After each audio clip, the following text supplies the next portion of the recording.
Both sides of the story.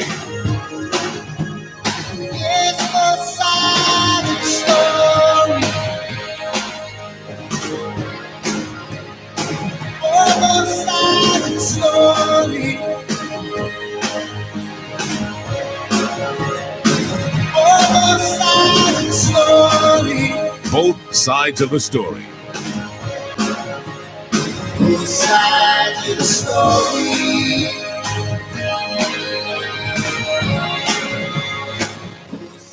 Knowledge is power.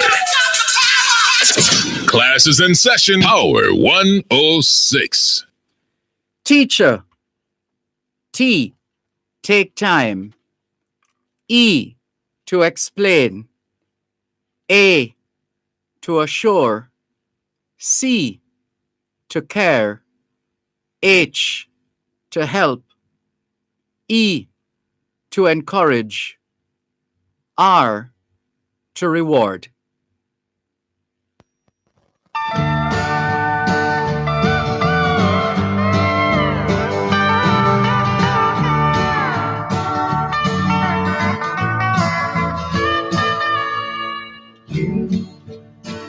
You are on the road, must have a code that you can live by, and so become yourself, because the past is just a goodbye. Teach your children well, their father's help did slowly go by, and feed them on your dreams, the one they picked, the one you know by.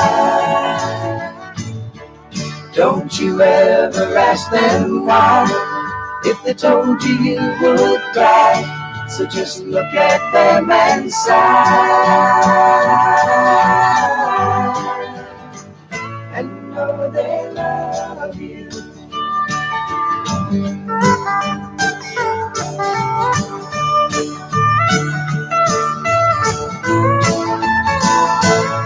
And you, of tender years, can't know the fears that your elders grew by, and so please help them with your youth. They see the truth before they can die.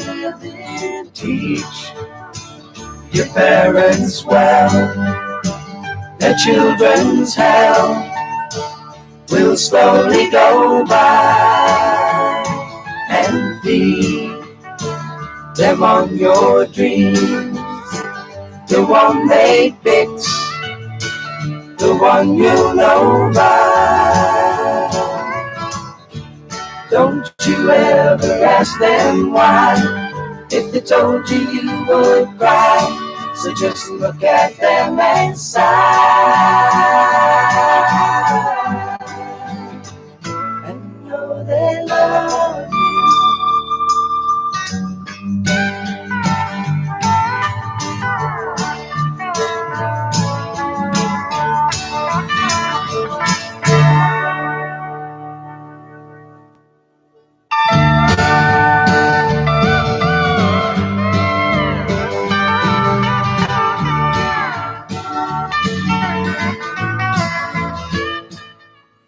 (2021 to 2030 is the International Decade of Healthy Aging, the International Decade of Ecosystem Restoration, and the International Decade of Ocean Science for Sustainable Development. It's the fifth day of the fifth month of 2021. The International Year of Peace and Trust, the International Year of Creative Economy for Sustainable Development, the International Year of Fruits and Vegetables, the International Year for the Elimination of Child Labor, and the International Year of Health and Care Workers. The American Hospital Association is marking May as Mental Health Awareness Month. The month of May is being observed here in Jamaica as National Exporters Month, Child Month, Lupus Awareness Month, and Education Month. In fact, this week is Education Week. And if you missed Read Across Jamaica Day yesterday, you'll still have time to read to a child or children for the rest of this Education Week's activities. It's Cinco de Mayo in the USA, also known as the Battle of Puebla in Mexico, Constitution Day in Kyrgyzstan, and Coronation Day in Thailand. It's International Midwives Day, while Guyanese are celebrating Indian Heritage Day in Guyana. Kodomo no Hi, or Children's Day, marking the end of Golden Week in Japan. It's Children's Day in South Korea. The people of the Czech Republic are remembering Kvetnové povstání Českého lidu, the 1945 uprising in Prague. It's Senior Citizens Day in Palau and Nationale Bevrijdingsdag, or Liberation Day in the Netherlands. It's Teachers' Day. Hoy es miércoles, el 5 de mayo 2021. Y les saludamos en cualquier parte del mundo que nos están escuchando en este momento. Estamos muy agradecidos por el don de la vida y el privilegio de servirles en otra edición de su programa, Both Sides of the Story, ambos lados de la historia. Nunca vamos a tomar su audiencia por sentado, porque sabemos que ustedes tienen otras opciones. Y esta es la razón por la cual jamás olvidamos darle las gracias por elegir Both Sides of the Story, ambos lados de la historia, de lunes a viernes, desde las 2 hasta las 5 de la tarde, aquí en Power 106 FM. La misión continúa para educar, capacitar, iluminar y estimular el espíritu empresarial. Bienvenidos. Your dreams, the one they pick. C'est mercredi le 5 mai 2021 et nous vous saluons tous qui nous écoutez où que vous soyez dans le monde. Nous sommes reconnaissants du don de la vie ainsi que du privilège d'être à votre service pour une nouvelle édition de votre programme Both Sides of the Story. Le pour et le contre. Nous ne considérons pas votre fidélité comme l'un de soi parce que nous savons que vous avez l'embarras du choix. C'est pourquoi nous n'oublions jamais de vous remercier de choisir d'écouter Both Sides of the Story, le pour et le contre, du lundi au vendredi de 2h à 5h de l'après-midi sur notre antenne Power 106 FM. Nous continuons notre mission d'éduquer, d'habiliter, d'éclairer et d'encourager l'esprit d'entreprise. Bienvenue. They see the truth. All we're saying is it's Wednesday, the 5th of May, 2021, and we greet you well, wherever in the world you are listening to us right now. We remain eternally grateful for the gift of life and the privilege to serve you on yet another edition of your program, Both Sides of the Story. We don't ever take your listenership for granted because we know you have choices, and that's why we never ever forget to remember to say thanks for choosing to listen to Both Sides of the Story, Monday to Friday, 2 to 5, right now, right here on Power 106 FM. The mission continues to educate, empower, enlighten, and encourage entrepreneurship. Welcome.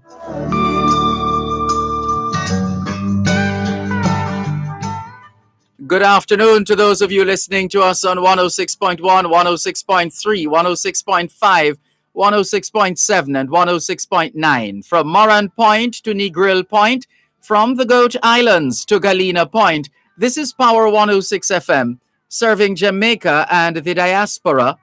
Hello to those tuned in via the Power 106 FM app, which you would have downloaded from the App Store or the Google Play Store. depending on the nature of your device. Downloading is free, listening is free, whenever, wherever. We acknowledge those who have been logging on to the Dervan Malcolm Facebook page and affiliated pages. If you're not there yet, log on to Facebook. In the search box atop the page, type DERVANMALCOLM, and you'll be able to not just hear, but see what's happening on both sides of the story, Power 106 FM. If you don't have a Facebook account, no sweat. There's always YouTube. Once you have internet connection, you're up and running. In the browser, type YouTube. If you do it right now, you should see this video trending. If you don't see the video trending, then in the YouTube search box, type DERVANMALCOLM, and you'll be able to watch both sides of the story here on Power 106 FM. So many ways to reach us. There are those who are able to dial a number to listen to Power 106 FM from the USA and the UK. In fact, those in the United States who wish to dial a number to listen to Power 106 FM are free to call so to do. And that number is 631 359 8281. 631 359 8281. Those in the United Kingdom who wish to dial a number to listen to Power 106 FM can call 0330 606 0953, 0330 606 0953. And we're all over social media: Facebook, Twitter, Skype, Instagram, LinkedIn, BBM, Yahoo Messenger, Tango, WhatsApp, Snapchat. So many ways to reach us. Oh, and there's TikTok as well.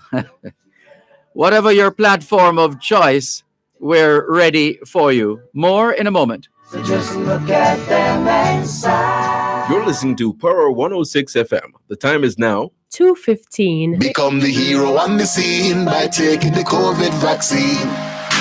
Get vaccinated as soon as you get all the facts. Don't listen to the rumors. This vaccine might just make it possible for teachers to sit face to face with schoolers. This vaccine make it safer for everybody, from the young to the elderly. Don't you want to go back to living normally when things were more orderly? And if you want to live a long good life, then we all have to do what's right. So let's get vaccinated along with the heroes on the front line. A message from the Ministry of Health and Wellness. Join OneSpotMedia.com for 5 exhilarating days of the Issa Grace Kennedy Boys and Girls Athletics Championships live on OneSpotMedia.com pay-per-view from May 11 to May 15, 2021. Purchase your early bird season pass by April 26 for only US $25.99. The early bird season pass by May 3 for US $27.99, or the regular season pass for US $34.99. Simply log in to OneSpotMedia.com, select the pay-per-view tab, and buy your ticket. You may also download the One Spot Media app and watch on the go, so don't miss out on Jamaica's most anticipated sporting event. Purchase your pay-per-view ticket today.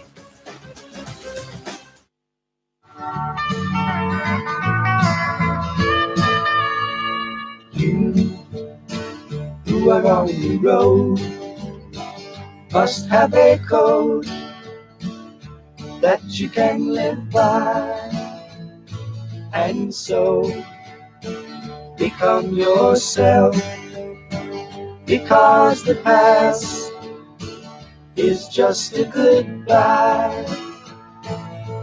Teach your children well, their father's hell did slowly go by, and feed them on your dreams, the one they picked, the one you know by. Don't you ever ask them why, if they told you you would cry. So just look at them and sigh,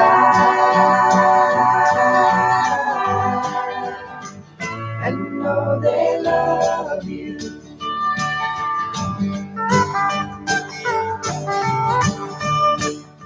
Thanks a lot for staying with us here on your program, Both Sides of the Story, Power 106 FM. I'm Dervan Malcolm. We welcome those of you who are tuning in for the first time and those who have been listening for some time now. Always a pleasure to have you join us on your program, Both Sides of the Story, here on Power 106 FM. Goodness, where do we start? So many messages, so many happenings. Once again, happy Teachers' Day to all the educators at home and abroad, but especially those right here on the Rock. Happy Teachers' Day to you. Good afternoon to Inez Campbell Brown in Bridgeport, Connecticut, Robledo Black Pearl Michelle, and Maureen Keating Pitta. Margaret Osborne Lemmy, good afternoon, Mr. Malcolm. She says, it's raining in Stony Hill. Just be good now. Happy Teachers' Day to all teachers. Keep safe. Thank you, Margaret Osborne Lemmy. All the best. Golden Brown says, great afternoon to you too, Golden Brown. Jessica, the undefeated Malcolm, says, good afternoon, Mr. Malcolm. I'm tuned in. Happy Teachers' Day to all teachers, home and abroad, including myself. That's my sister, actually. Chensu Cheryl says, good day, Mr. Malcolm. Happy to see you again, but nonetheless, I'm always tuned in. Love the many languages. Happy Teachers' Day to all teachers in the world. Thank you very much, Chensu Cheryl, for your message. Inez Campbell Brown in Bridgeport, Connecticut says, hello there, everyone. Happy Teachers' Day to all our teachers. And Chantal Da Costa says, good afternoon, Mr. Malcolm. Happy Teachers' Day to all teachers, including you too. You are a teacher to us too. You're very kind, Chantal Da Costa. Thank you very much for your message on the Dervan Malcolm Facebook page. And the other messages popping up. Ricardo in Glengoff, St. Catherine, naturally wishing everybody happy Teachers' Day. Michael from Belle Plaine in Clarendon says, happy Teachers' Day, teacher. Keep educating us. Keep up your good work. God's blessings I wish you. Keep safe, teacher. And Michael, thank you, Michael in Belle Plaine, Clarendon. He sends a message to say, teacher, being one is the highest privilege. Having one is the best blessing. Happy Teachers' Day. Thank you, Michael from Belle Plaine in Clarendon. And let's see. We'll come back to some of these messages, but there's a call on our WhatsApp line. And so we're going to hear what Cuban in Georgia in the U.S. has to say. Hello, afternoon. Good afternoon, Sir Malcolm. How you doing, sir? I am giving thanks for life, and you? Happy Teachers' Day to you. Oh, you're very kind. Thank you. To all the teachers in Jamaica there. We join you in conveying greetings to all the teachers in Jamaica. I have to lift off my hat to all of them because if it wasn't for them, Sir Malcolm, I wouldn't be able to learn to read. That's a fact. Yeah, you understand? Because when I was going to school, my mother never had it like that. And my teacher, them always beat it in my head and tell me, say, listen, manners carry you through the world. Right? Yes. So I never forget them. Sometimes I used to carry my teacher lunch bag go to school, you know. Right? Yes. And that's how me and her was close. Mr. Lewis.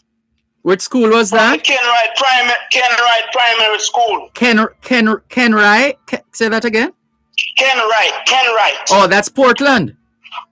Yes, sir. Yeah, Kenwright. There's the pier in Portland, in Port Antonio, is named in his honor as well. Kenwright Pier. Yes, that's the school I went to. That's one of the most excellent school I ever been to in my entire life. Different from when I come to America here. Yes. Happy for you in that regard. Yes, so I just want to make the teacher them know, say, them boy up here I do the thing, you know what I mean? Yes. Very good. Very good. So and I want them know say when them used to give me the lunch and thing, me have to go to them to get a little voucher because my parents never had to buy lunch give me. Yes. I get a little voucher from them. Yes. And I go to the canteen and I get my little lunch. Mm-hmm. But if I never have respect, Sir Malcolm, those teachers wouldn't look out for me. Well, maybe they still would. There are teachers who have put up with a lot of things from a lot of us over the years, and no matter how trying dealing with us would have been, they always, well, a lot of them for the most part, they still tried with us. True. They put up with a lot of nonsense. Yes. Because I used to give a lot of trouble to and the principal wife, vice principal, Miss Palmer, she used to teach music. And when I go to fair music class, Sir Malcolm, I never know they saw music. We were singing Do, Re, Mi, Fa, Sol, La, Ti, Do. Yes. And then, you got to hold your breath. And you got to pronounce the word properly. That's right. Else, my former vice principal, she don't play. Yes. And if she tell you to leave the class, you have to leave the class. You know? Yes. But you have to hold the note when you say Do, Re, Mi, Fa, Sol. You know what I mean? Yeah, yes, man. You obviously didn't. Well, that class didn't help you too much based on the quality of the sound we just heard. No, Sir Malcolm. Listen. Yes. When she's singing, I'm in the class laughing because the way the lady hold the note is like, Do, Re, Mi. I'm like, oh my God, how am I gonna do this?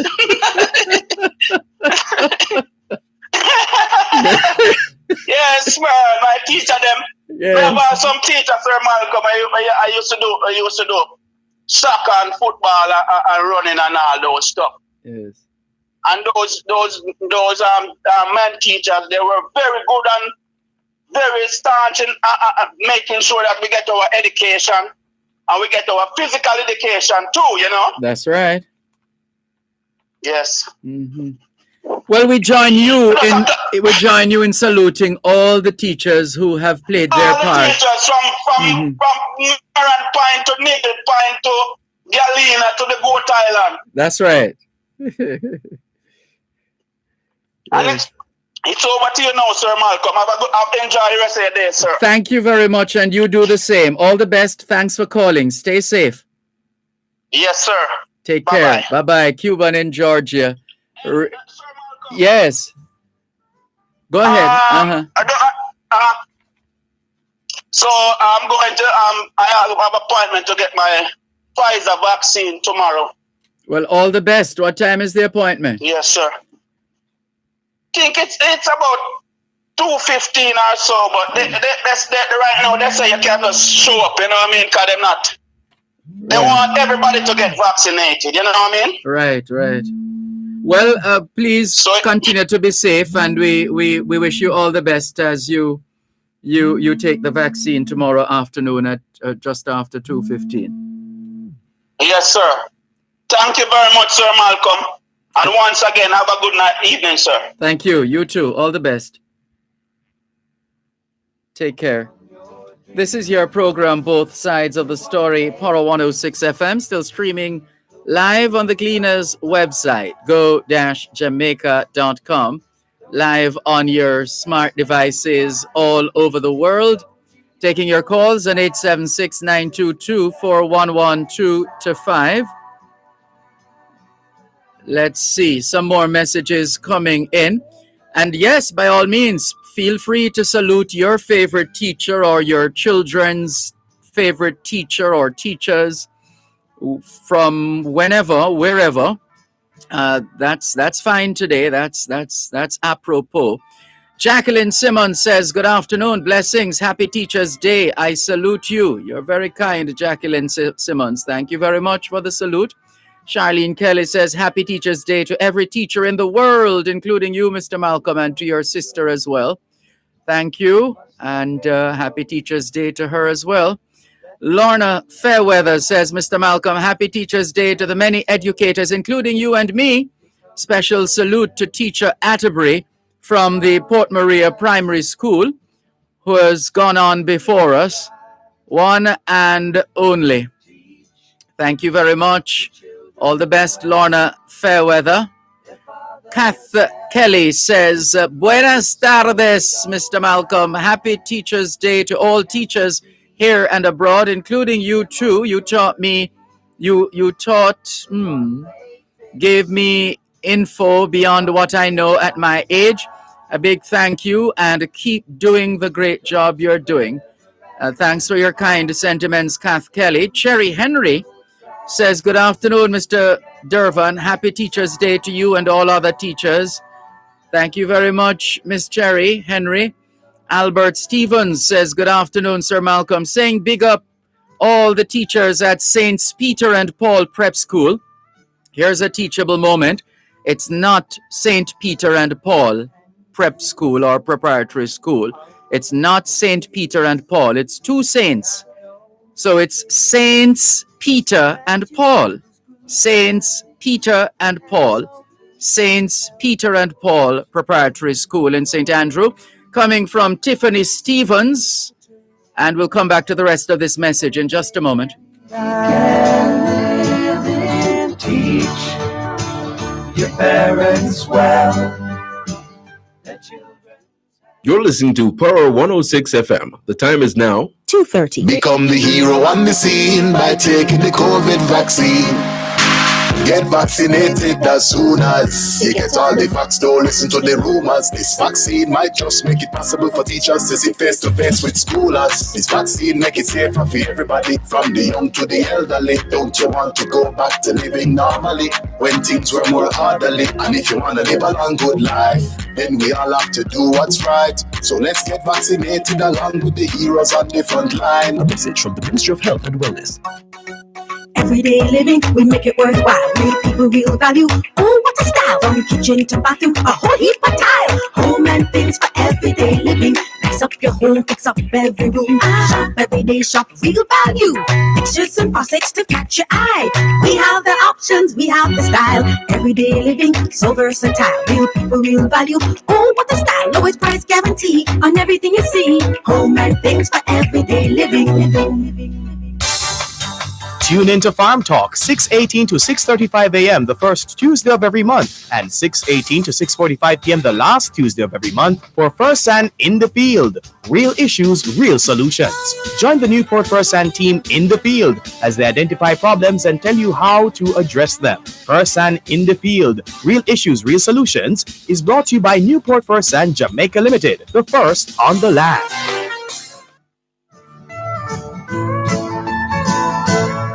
And you of tender years can't know.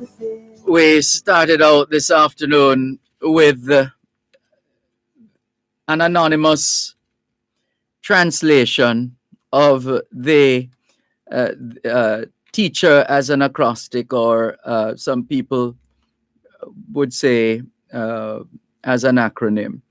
TEACHER. T, take time. E, to explain. A, to assure. C, to care. H, to help. E, to encourage. And R, to reward. So time, explain, assure, care, help, encourage, reward. The first letter of each word contributing to the spelling of the word teacher. And the theme song to go along, Crosby, Stills, and Nash. Crosby, Stills, and Nash. Teach your children. And just before Raskava joins us to complete the message from Albert Stevens, good afternoon, Sir Malcolm, saying big up all teachers at Saints Peter and Paul Preparatory School, St. Andrew, coming from Tiffany Stevens, also sending greetings to hardworking teachers at Cornwall College. That's the school with my favorite motto, learn or leave. Learn or leave. That's the Cornwall College motto, coming from Justin Stevens. Finally, happy Teachers' Day to all hardworking teachers at Green Pond High, coming from Albert Stevens, mathematics teacher at Green Pond High. All the best to you, Mr. Stevens, and happy Teachers' Day. Let's go to the WhatsApp line, which doubles as the text line and also a straight line to this side of the studio. Raskava, greetings. Yes, I give thanks, It was brought to my attention that the driver of that ill-fated bus from CC had passed. Yes, that was in the news. I read that somewhere. Sorry to hear that. Yeah, it is sad, but I just take the time out again, which is your pet talk all the while about road safety. Yes. Speeding is the culprit of most, if not all, the deaths. True. That is on our road. True. And next in line is what they call tailgating. Staying too close to the vehicle in front of you. So much. Yeah. You down that a man tail light before you overtake. When you swing around, you have no space to get back in line. That's right. So those are the reckless. Not even Daredevil no drive so. Brethren, when the road is mashed up and bad, them black road and talk about them one road, I say as soon as they fix, they turn it in a Dover. Yeah. And kill off themselves and innocent people who never asked to go like that. Yeah. But it is very sad, and I just wonder when drivers is gonna learn from what they see happen to their fellow drivers. I guess I can never understand it, Raskov. I don't know if it's a case of I've been driving a long time, so that can't happen to me, or the thinking that they're not thinking in that moment. They're just trying to achieve whatever they want to achieve in that moment. Yeah. Yeah. What they ought to remember Bridget, no matter how professional and experienced he is as a driver, there are inexperienced ones on the road also. That's right. Which you have to take into consideration. Mm-hmm. That's what the convert coming out and talking, man. Yeah. Because they can themselves now thinking that because I'm a professional, nothing can happen to me. True. There are persons who just get their license, just get their car, and the height is still in them. Mm-hmm. And they want to press out and test out how flat out and how much they can get out of it. And then you as a pro, they are going in a nice, good way, and them can kill you. Yeah. So you have to be extra careful and all the time. You see, if ones weren't speeding, the impact would not be so terrible. True. Because they used to have before the current lottery companies in Jamaica, there was the Jamaica Lottery Company, one of those, the first one in the recent past, and there was a tagline from it: "Give yourself a chance." Give yourself a chance. Now, I'm not a gambling man, so, but the thinking is, I've used that I've applied that to road safety. Give yourself a chance. So if you're going at a reasonable speed or at a normal speed, you're giving road. Always give in such a way that you give yourself a chance. You see these automatic gear boxes, it has caused people to get lazy in driving and just relax and press out. True. Sometimes we put people to bed. True. When you have a gear stick that you gear down and you're more alert and awake, and the compression in the stick gearbox is much higher than the automatic cars. Yeah. So when you go up there, so you say you go back home, you are going a road, you have to go back and gear down and move and continue drive. But this automatic thing, Virgin, it does not serve, especially some of the Jamaican drivers, very well. But True. they must remember, say, when they press them brake, you say, no, in the next 3 meters, then press it again and no brake, no did they? Because the cylinder, the washer, or the brake line can bust and no brake, no did it. So don't rely on say, yeah, man, brake good, man. So I'm with you on that one. That's a point we always make. Some of us have so much confidence in the unit we're operating that we feel we can do virtually anything and still be all right. Right. Not remembering or not thinking that anything can happen to that vehicle at any time. And the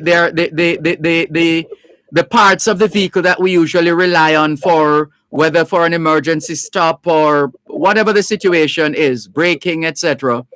It doesn't always have to respond when you call, so to speak. When you press down, as you say, to reach for the brake, and the thing is not happening. It's not holding. Yeah. Exactly. People just need to learn by other people's mistake. That's right. And I don't know, I can't, but you say, I've seen we a lot of one go out there, and them brethren go out there and police kill them, And I must say, I'm a fool, man. I idiot that. That can't happen to me. Him go out there in the night and dead too. Yeah. So these things you have to learn by one's mistake. True. Blessed Teachers Day to all teachers, especially the ones who are the first teachers. You know who are that? Who's the first teachers? The parents. Not necessarily the parents, the mother. Yeah, yeah. The mother is the first teacher, the first economic, the first nurse, the first doctor, the first teacher in all the topics is the mother. And sometimes, there's no father around and the mother have to take a multitask. True. All the ladies, the females and the queens, the goddesses in the teaching profession, big up your chest like a pigeon. They're lucky. Anybody who is anybody pass through the teacher's hands. Whereas teachers can learn from the student also, but the teachers are not been acknowledged to the level or to the heights that they should. But don't let that deter you from doing your mammoth job the best of your ability. That's right. And to all the teachers of D. Denby High, Richmond Park Primary, and Maypen Primary, Maypen Infant, and all the teachers, as I've said already, but just to single out a few that I have some links with. Just today would be the day that you would have gotten all the little gifts from the students, little package and little cards, say I love you and all of that. I know you would have missed that, but don't let that deter you neither. You're still loved and appreciated loved same way. All right, Mr. Well Marco. said. Thank you. All the best. Take care. This is your program, Both Sides of the Story, Power 106 FM. Inez Campbell Brown in Bridgeport, Connecticut. Good afternoon to you. Thank you very much for tuning in. She says, Mr. Dervan, this is where I get my therapy. Stay smiling. Thank you, Inez Campbell Brown. Happy to hear that. Dawn Marie Smith, good afternoon to you too. Thank you very much for making it Both Sides of the Story here on Power 106 FM. Vision says, good afternoon, Teacher Malcolm. Special Teacher's Day greetings to my young princess, LaShawn Lopez, and all educators worldwide on this special day. Thank you very much. And some more messages and another WhatsApp call coming through. Just before we go to the WhatsApp call, Nicola in Mandeville, Manchester says, Happy Teachers Day. We humbly accept Nicola, but you're a trained teacher, a professional teacher in your own right. A happy Teachers Day to you too, and all the very best. And let's see what she has posted here. An awesome teacher is hard to find, difficult to part with, and impossible to forget. You're so right. Thank you very much, Nicola in Mandeville, Manchester, for your message. And there are some more. Steve in Toronto, Canada says, Dervan, please allow me to say Happy Teachers Day to the teachers of Manning School, Mobay Community College, Unity Primary, Enfield Primary, and Sav Infant School. Vita sine litas mors est. That's Latin. What does that mean again, Steve? Remind us. Let's see. Vita, I think vita means life. Mors, M-S, that means death. Mort, because the French word for death would be mort, M-O-R-T. Life without learning is death. I get it now. Yep. Life without learning is death. Death. Life without learning is death. See, sometimes we can figure out these things on our own, but it does help if we have some background to be able to make a connection and come to a reasonable conclusion. One moment, please. Must have a code that you can live by.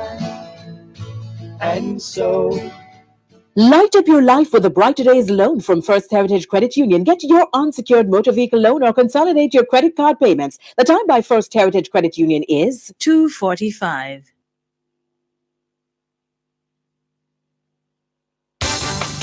Tune into Farm Talk, 6:18 to 6:35 a.m. the first Tuesday of every month, and 6:18 to 6:45 p.m. the last Tuesday of every month for First and in the Field.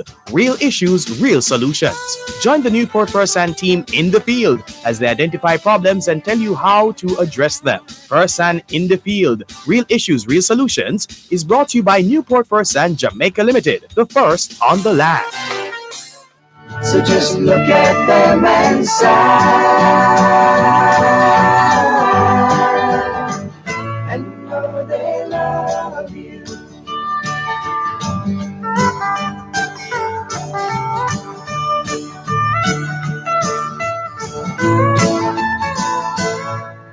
Thanks a lot for staying with us here on your program, Both Sides of the Story, Power 106 FM.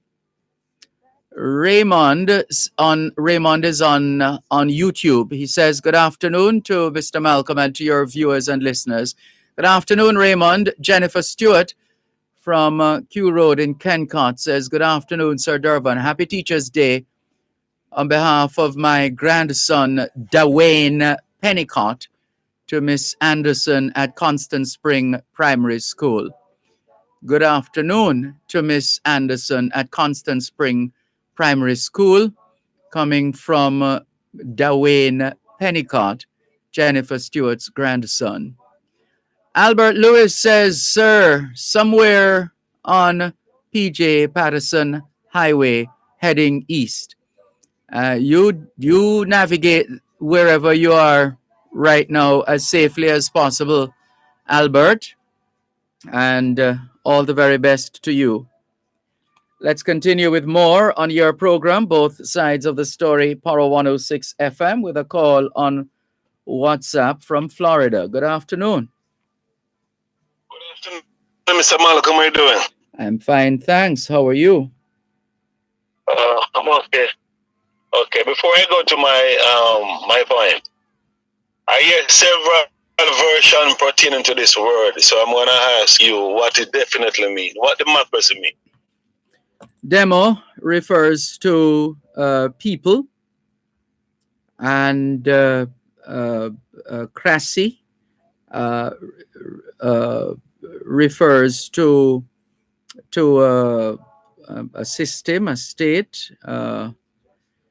I could sharpen the definition a little more, but essentially, it's all about people and and uh, and the involvement of those people in determining what kind of society they have.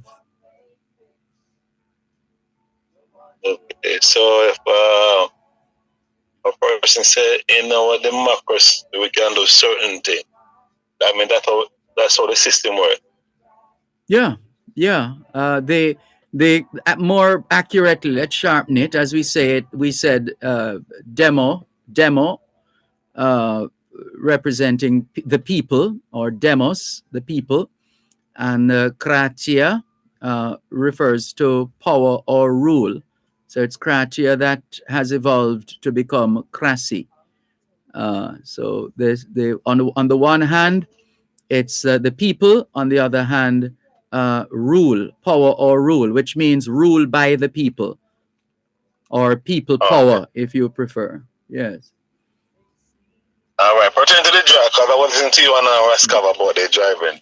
Yeah. One question I want to ask. So, when a person charged for speeding, after they pay the fine, what happens from there?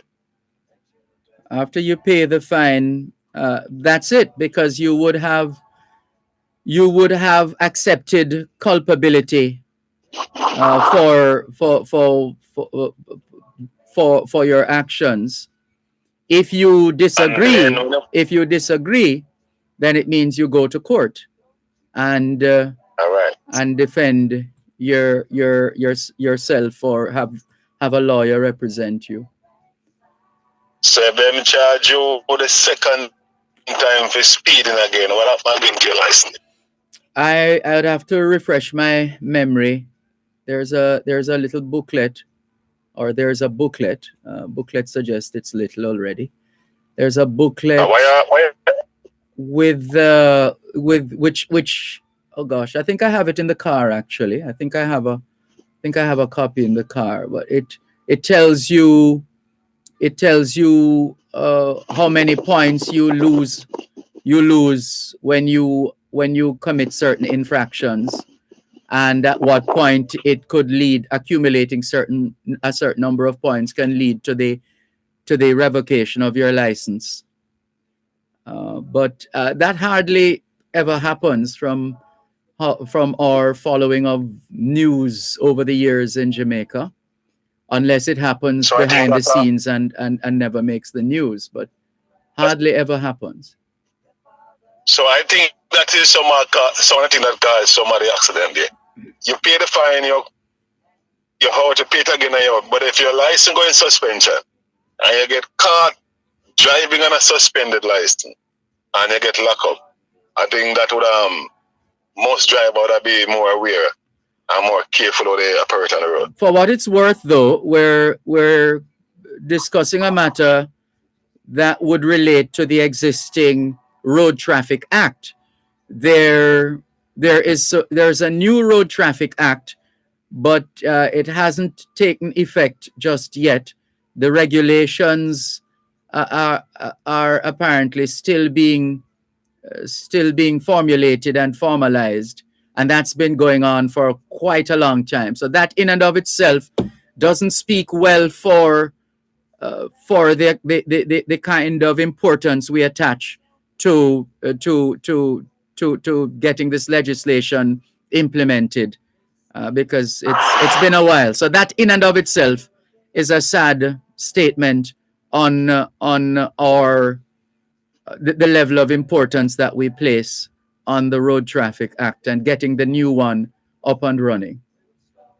Yeah, but the thing is, well, I don't know what they have in that new act, but the fines are much higher. That much I remember. The fines are very high. But that is not a deterrent to the drivers, Mr. Malcolm.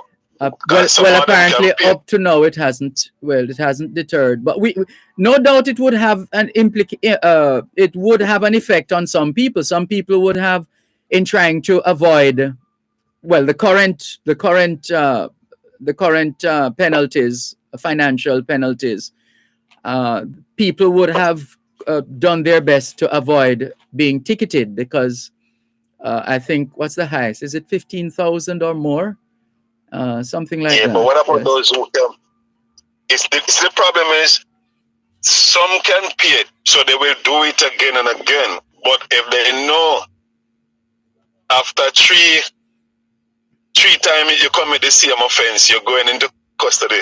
If they caught the driving on a suspended license, that itself a drive fearing them. Yeah, but you'd have to have the license suspended first in order to run afoul of the law of driving with a suspended license. I understand that, but then the point I'm making, you can have the license all you want, but the offense itself will make your license go into suspension rather than just paying the fine and walk out. Yeah, well, I do know that there is a point at which your license can be revoked. Just that I'm not remembering how many offenses or the nature of the offenses or how many points, demerit points, you would have to accumulate for it to get to that stage. So the current system does make provisions for that. Okay, the next point when you the new rule about the COVID law there, where them say you're not supposed to out by certain hours or keep certain things. If you get permission from the authority to do a certain event, the police can still go ahead and charge you? It shouldn't happen. It sounds, and I know of the specific case perhaps you're referring to. I've been reading the story and I've seen the video as well of the CEO trying to set the record straight. But it shouldn't happen if you have a bona fide letter of exemption. It shouldn't be that in spite of your having that letter of exemption, that the police can still take action even after you would have shown them your letter of exemption. Unless you would have been, and they would be able to prove that you were acting outside of the leverage or the leeway the letter of exemption would have given to you. When I hear it now, I wonder what could have go wrong when the gentleman said them have document to show. Yes, well, it's going to court, and it should be quite instructive to hear the ruling on this case. That should make for intriguing attention in terms of holding one's attention. So let's see how that unfolds. But it's going to court, so both sides will have an opportunity to put forward their respective positions, and a decision will be made in the end. All right. Thank you very much for listening to me. Thanks for your call. All the best. Take care. This is your program, Both Sides of the Story, Power 106 FM, still streaming live on the Gleaners website, go-jamaica.com, live on your smart devices all over the world. Let's see. Steve confirms, yes, the motto is life without learning is death. I think that's the Manning's motto. Jean McKenzie, I'm sure you meant Dervan as opposed to Dermot. Maybe you were thinking of Dermot Hussey, but this is Dervan Malcolm. Jean McKenzie says, hello, and we're going to read this as Mr. Dervan. Good afternoon. I wish to acknowledge all the teachers across the globe. It is a tough job, but most rewarding. I was a business, sociology, and communication lecturer for more than 20 years. I enjoyed every moment teaching 16, 19, as in 16 and 19-year-olds, graduates and postgraduates.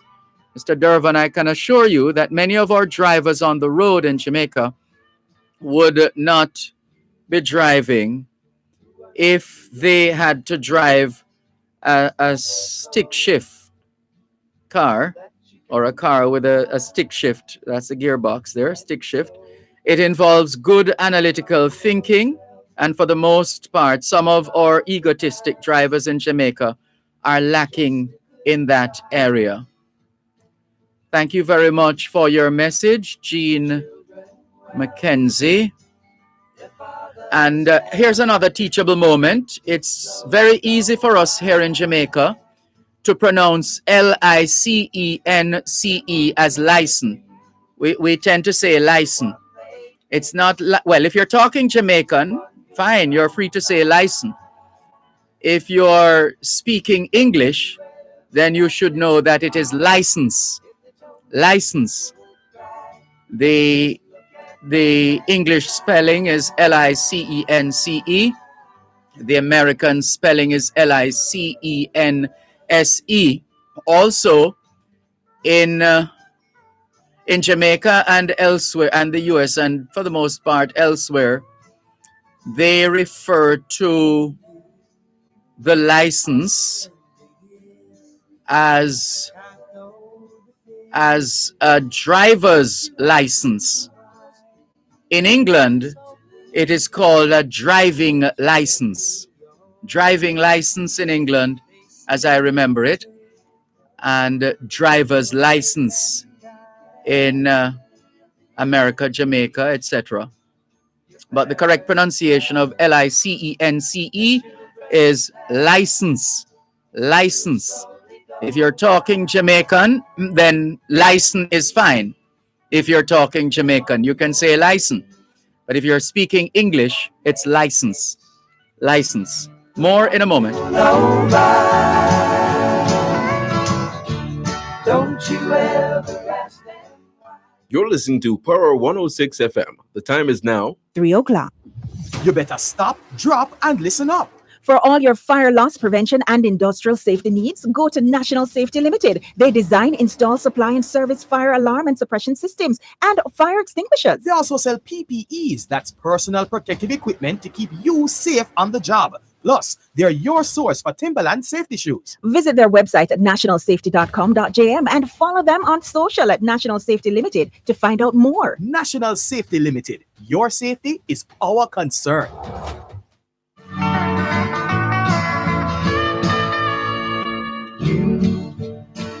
Who are on the road? Thanks a lot for staying with us here on your program, Both Sides of the Story. Power 106 FM, still streaming live on the Gleaners website, go-jamaica.com, live on Facebook, live on YouTube, on the Dervan Malcolm YouTube channel.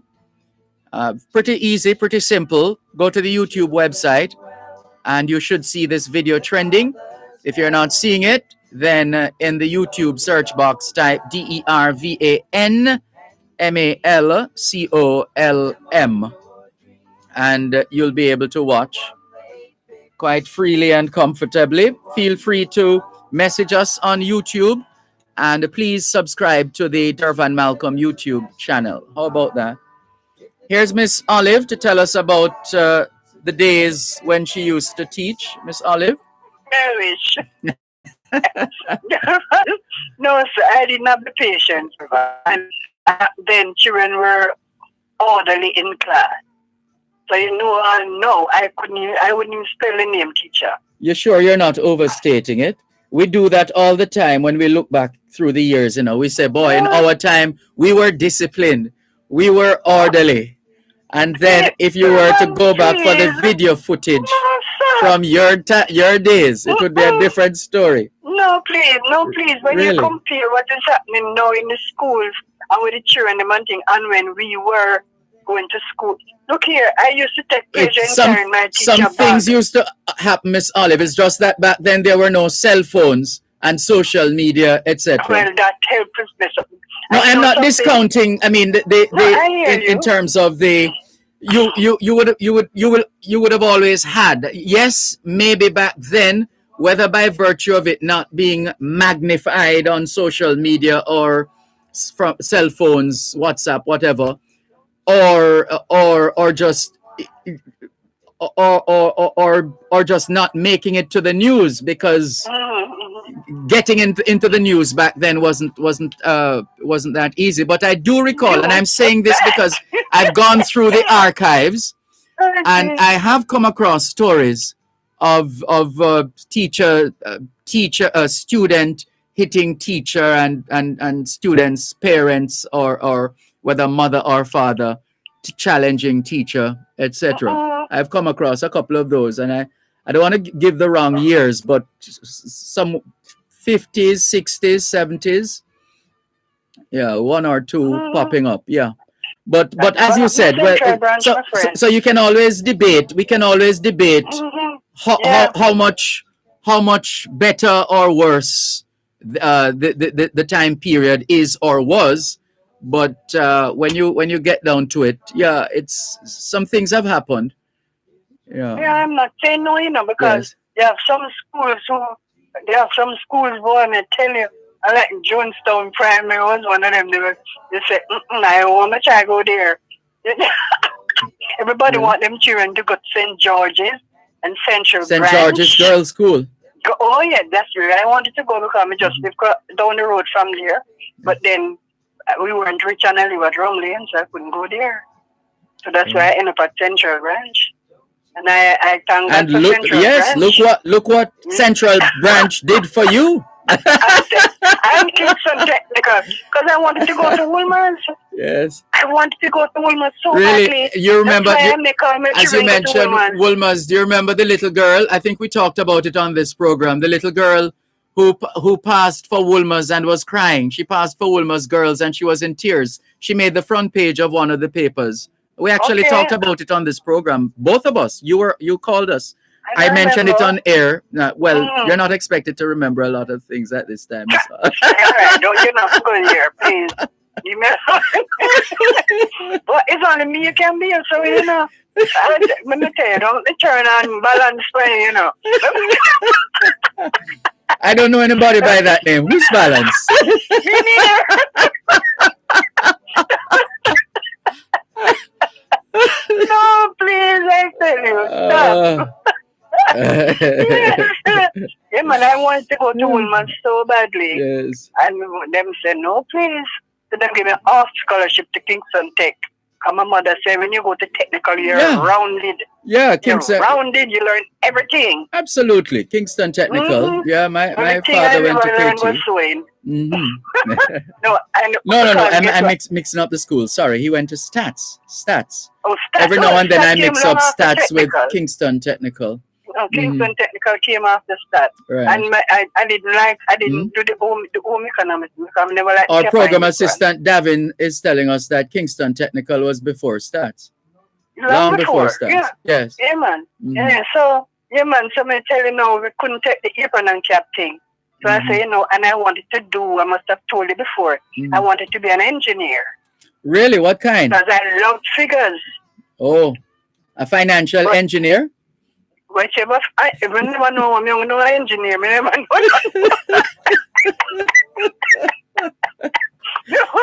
Engineer. And the teacher told my mother said, no, engineer for boys. So I did commercial. Yeah, that's not surprising because there was a time when these careers were so stratified. Yes, they tell you what is for boys and what's for girls. That's right. So I ended up doing short and pink for girls and blue for boys. That's out the window now, eh? Long time. Yes. Yeah, so I did commercial. I did short and typing and accounts. So I stuck to the accounts right through life. I did similar subjects actually. I did accounts, I did accounting, I did typing because we didn't have computers then. We had these huge typewriters. Computer, what's that? Remington Rand. So, but the typing classes were fun because we used to race each other to see who could type the fastest. So to this day, I can type with my eyes closed and go as fast as ever. Yes. Okay, the short and thing, boy, much pencil used to go up in the air. And the teacher say, Mr. Man used to say, stick-to-itiveness. That's right. Stick-to-itive. And when you type back, when him did short and something now, You can't make out head. Can't read your own writing. Yes, go ahead. Anyway, quickly, Mhm. I called to say congratulations and give homage to homage and to give like a shout out. Kudos, Kudos, kudos, Kudos. Okay, yeah, all right, give me that. Or To all the accolades. teachers, yes, to the teachers. Yes. Even before now, the teachers way back when coming all the way down. I can't forget Etlin Rod. I'm telling you, Etlin Rod, she was everybody honor Etlin Rod and Miss Pinto. Those two those two principals. Even though some never liked Miss Pinto because she was too strict. But anyway, congratulations for today. I hope everything goes well for those who are still in the business of teaching. That includes my first granddaughter, Jordan McIntosh. And to my grandson's teacher, who you know very well. And I don't know her, I only know of her. I wish them all the best. Yes. And God bless them and continue doing what you're doing. Don't make nobody and nothing distract you from what your purpose. Because you are bringing up the future. That's right. And the future is good future what we need. We don't want the future like what is in America. Bye. All right. Take care, Miss Olive. Okay, Dervan. All Have the a best. blessed one. You too. And I can remember a few names actually. Miss Ranglin, the principal at Jeb Memorial Infant School. Miss, what's her name now? Quite a few. Miss, can't remember her name. Oh goodness! But it was her son who pushed me off the bench at school at Jeb Memorial Infant School, and caused me to end up with a boss head, as we say in Jamaica. In fact, the mark is still there, still very much there. They took me around to the clinic at Hagley Park Road there, near to Coburn Gardens. That's where they took me, got quite a few stitches. So it was his mother. His mother was my teacher at one of my teachers at basic school. In fact, I think I've posted the basic school picture on Facebook before. And then now we come around to Coburn Gardens Primary School, as it was then. It's now Coburn Gardens. No, it was Coburn Gardens All Age when I attended. It's now Coburn Gardens Primary and Junior High. Miss Drake, I used to remember her husband drove her in a bug, a VW, and before she got out of the car, she kissed her husband every morning. I remember that. Mrs. Drake, Mrs. Fagan. I remember Mrs. Fagan. Miss Clark. Who else? Miss.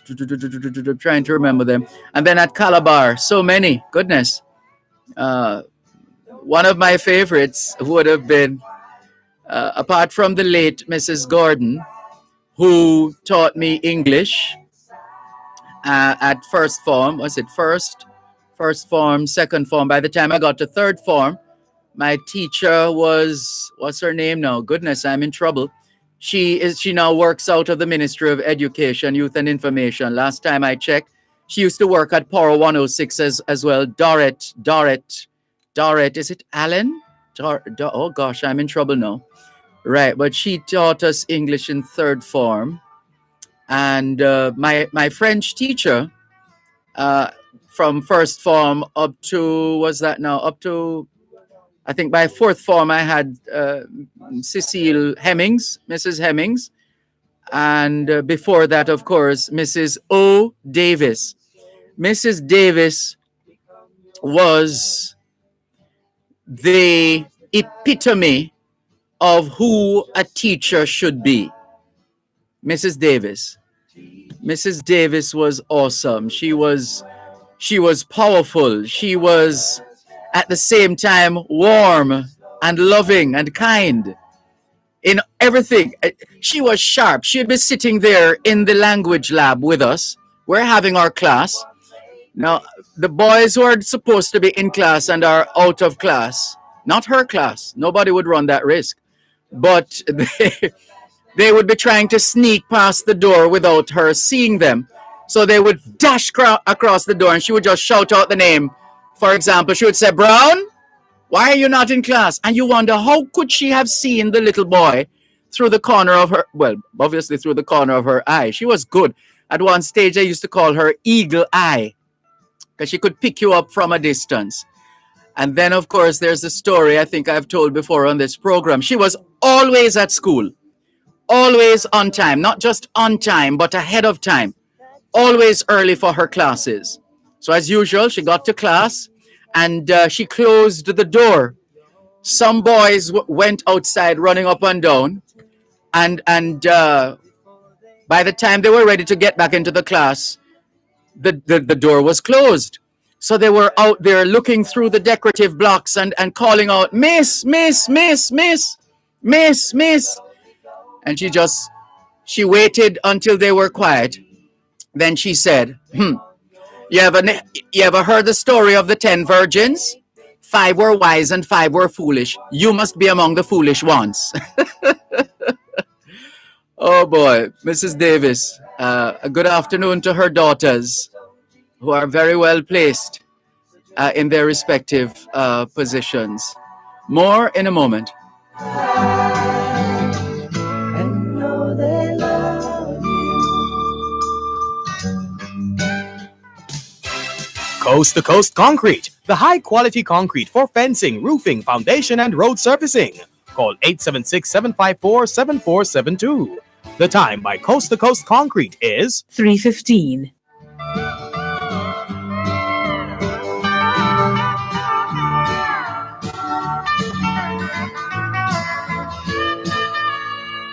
you who are on the road must have a code that you can live by, and so become yourself, because the past is just a goodbye. Teach your children well, their father's hell did slowly go by, and feed them on your dreams, the one they picked, the one you know by. Don't you ever ask them why, if they told you you would cry, so just look at them and sigh. Thanks a lot for staying with us here on your program, Both Sides of the Story, Power 106 FM. Still streaming live on the Gleaners website, go-jamaica.com. Live on your smart devices all over the world. Taking your calls on 876-922-4112, 876-922-4113, 876-922-4114, and 876-922-4115.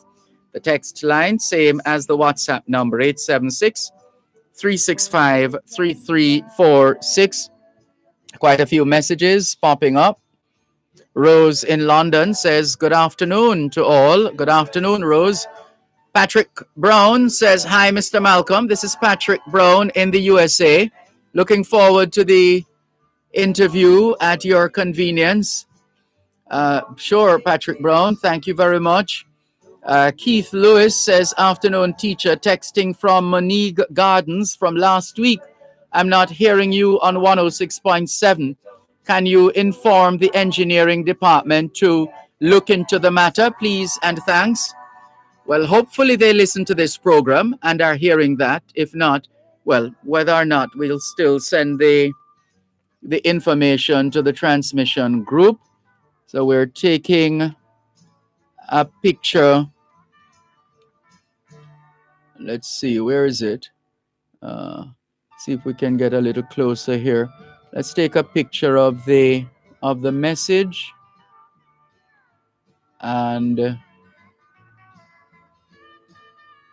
and send it to the transmission group. No, I think I just sent it to the Power 106 WhatsApp. Let's send this to the transmission group picture. Where did you go? Let's get back that photo gallery. Where are you? This is the photo, and we're sending it, sharing it with the team in the transmission group to check out the situation there in Monique Gardens in St. Anne. Yeah, we've been getting quite a few complaints, haven't we? Engineering department, over to you to play your part as we try to play ours. Let's see. Patrick says, Patrick here again. Did you read Mr. Thwaites' piece on the fifth graders singing at the graduation? Mr. Thwaites is an excellent storyteller, and I'm sure I've heard that story before, but I will check it out.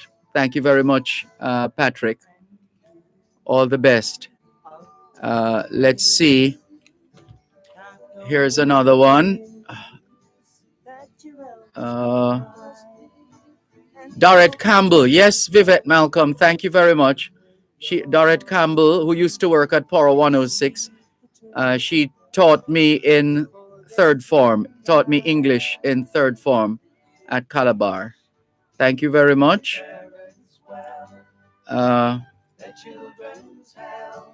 Let's see. Who else? Spider says, good afternoon, Mr. Malcolm. That bit of badly damaged, what used to be called a road on Spanish Town Road, finally made the news last night on TV. So let's see what is going to happen now. Spider. We saw the story, Spider. We saw the story. Let's see. They say they're trying to find money to fix it. I think that's essentially what came out of that story. Tyrone Bernard says, good afternoon, Mr. Malcolm. I have borrowed the Power 106 platform to give a huge happy Teacher's Day shout out to Miss Melvin Terrelong. In fifth form, I was a talkative boy. I took special interest in disrupting her classes because it gave me attention that I wasn't getting at home. She understood, though she had no choice but to send me from her class sometimes. I've had several conversations with her since then, and I have expressed gratitude as well as received explanations as to why she sent me from her classes. I'm not readily dismissive of the idea that I have gotten to love words and arranging them to create poetry because of her.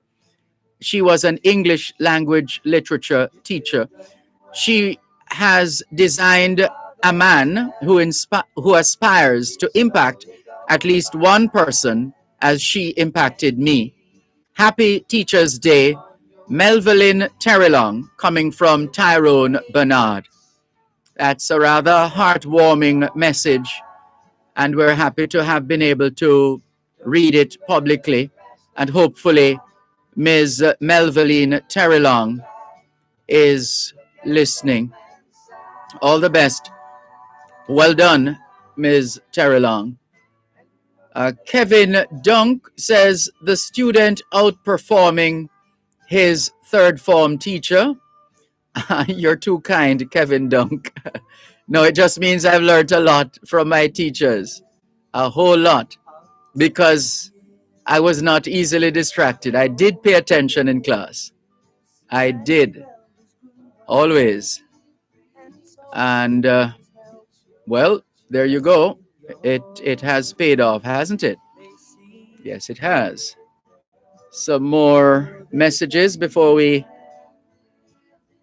tell you what. Let's go to this one.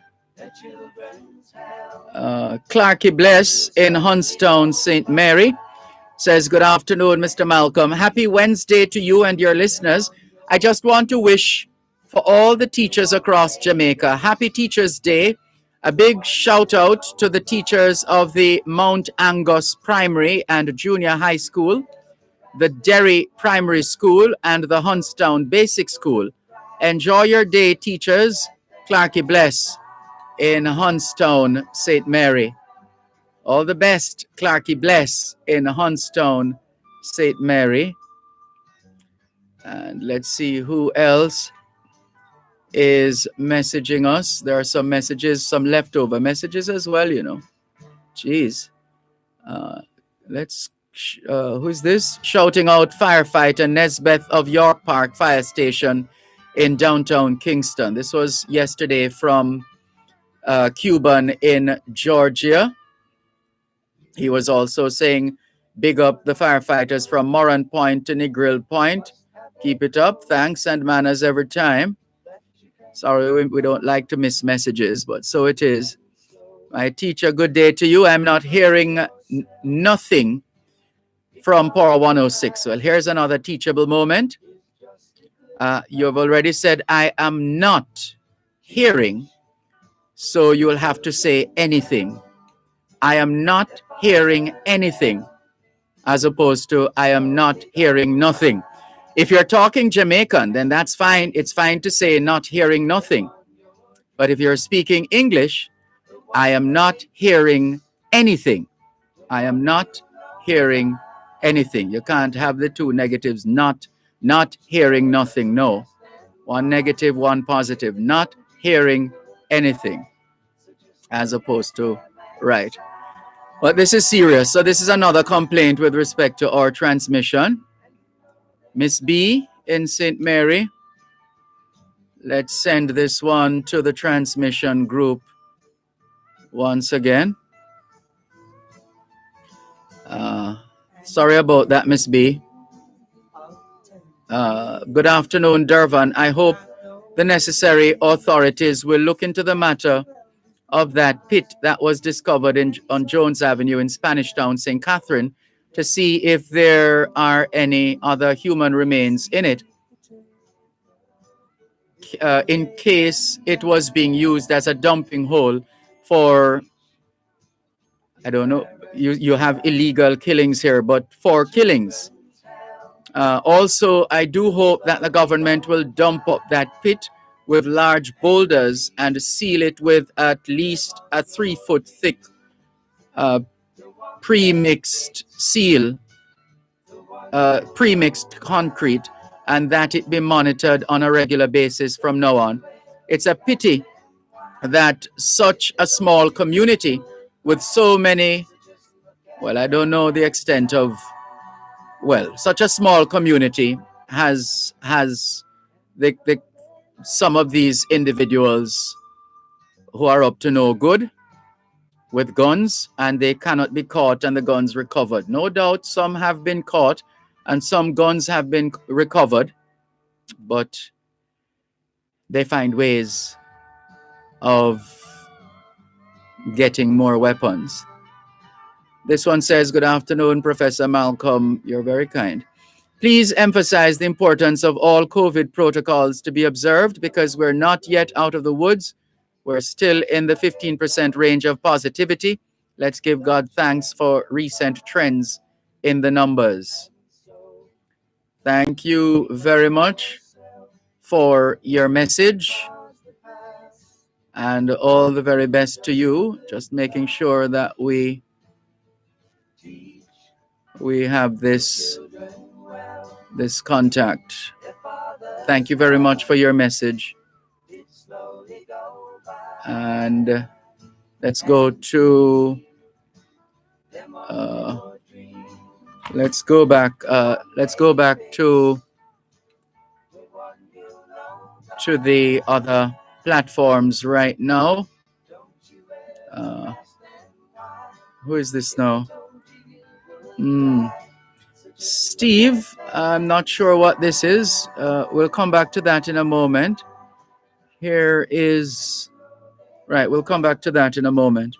In the meantime, though, just before we bring on board our first guest this afternoon, isn't there a Champions League match going on today, Davin? That finished? Davin? Champions League. Isn't there a Champions League match going on now? Real Madrid. Huh? Oh, it's still going on? All right, let's see. Let's get an update there. So this is the second leg of the Champions League semi-final between Chelsea and Real Madrid, and it was 1-1. There was a 1-1 draw on the first leg, and Chelsea, obviously, if it comes down to that, on the away goal rule. But right now, it's 67 minutes gone in the match. Chelsea won, and Davin is over the moon. That's his team, Chelsea. Chelsea won, Real Madrid 0. Well, the ball is round, Davin, as Winston Williams likes to say. The ball is round. He's a Chelsea man too. Well, good afternoon to the whip with a solid kick. Conscious one from Kingston. They call him Winston. Right, Chelsea won, Real Madrid 0. The goal, Werner scored for Chelsea in the 28th minute.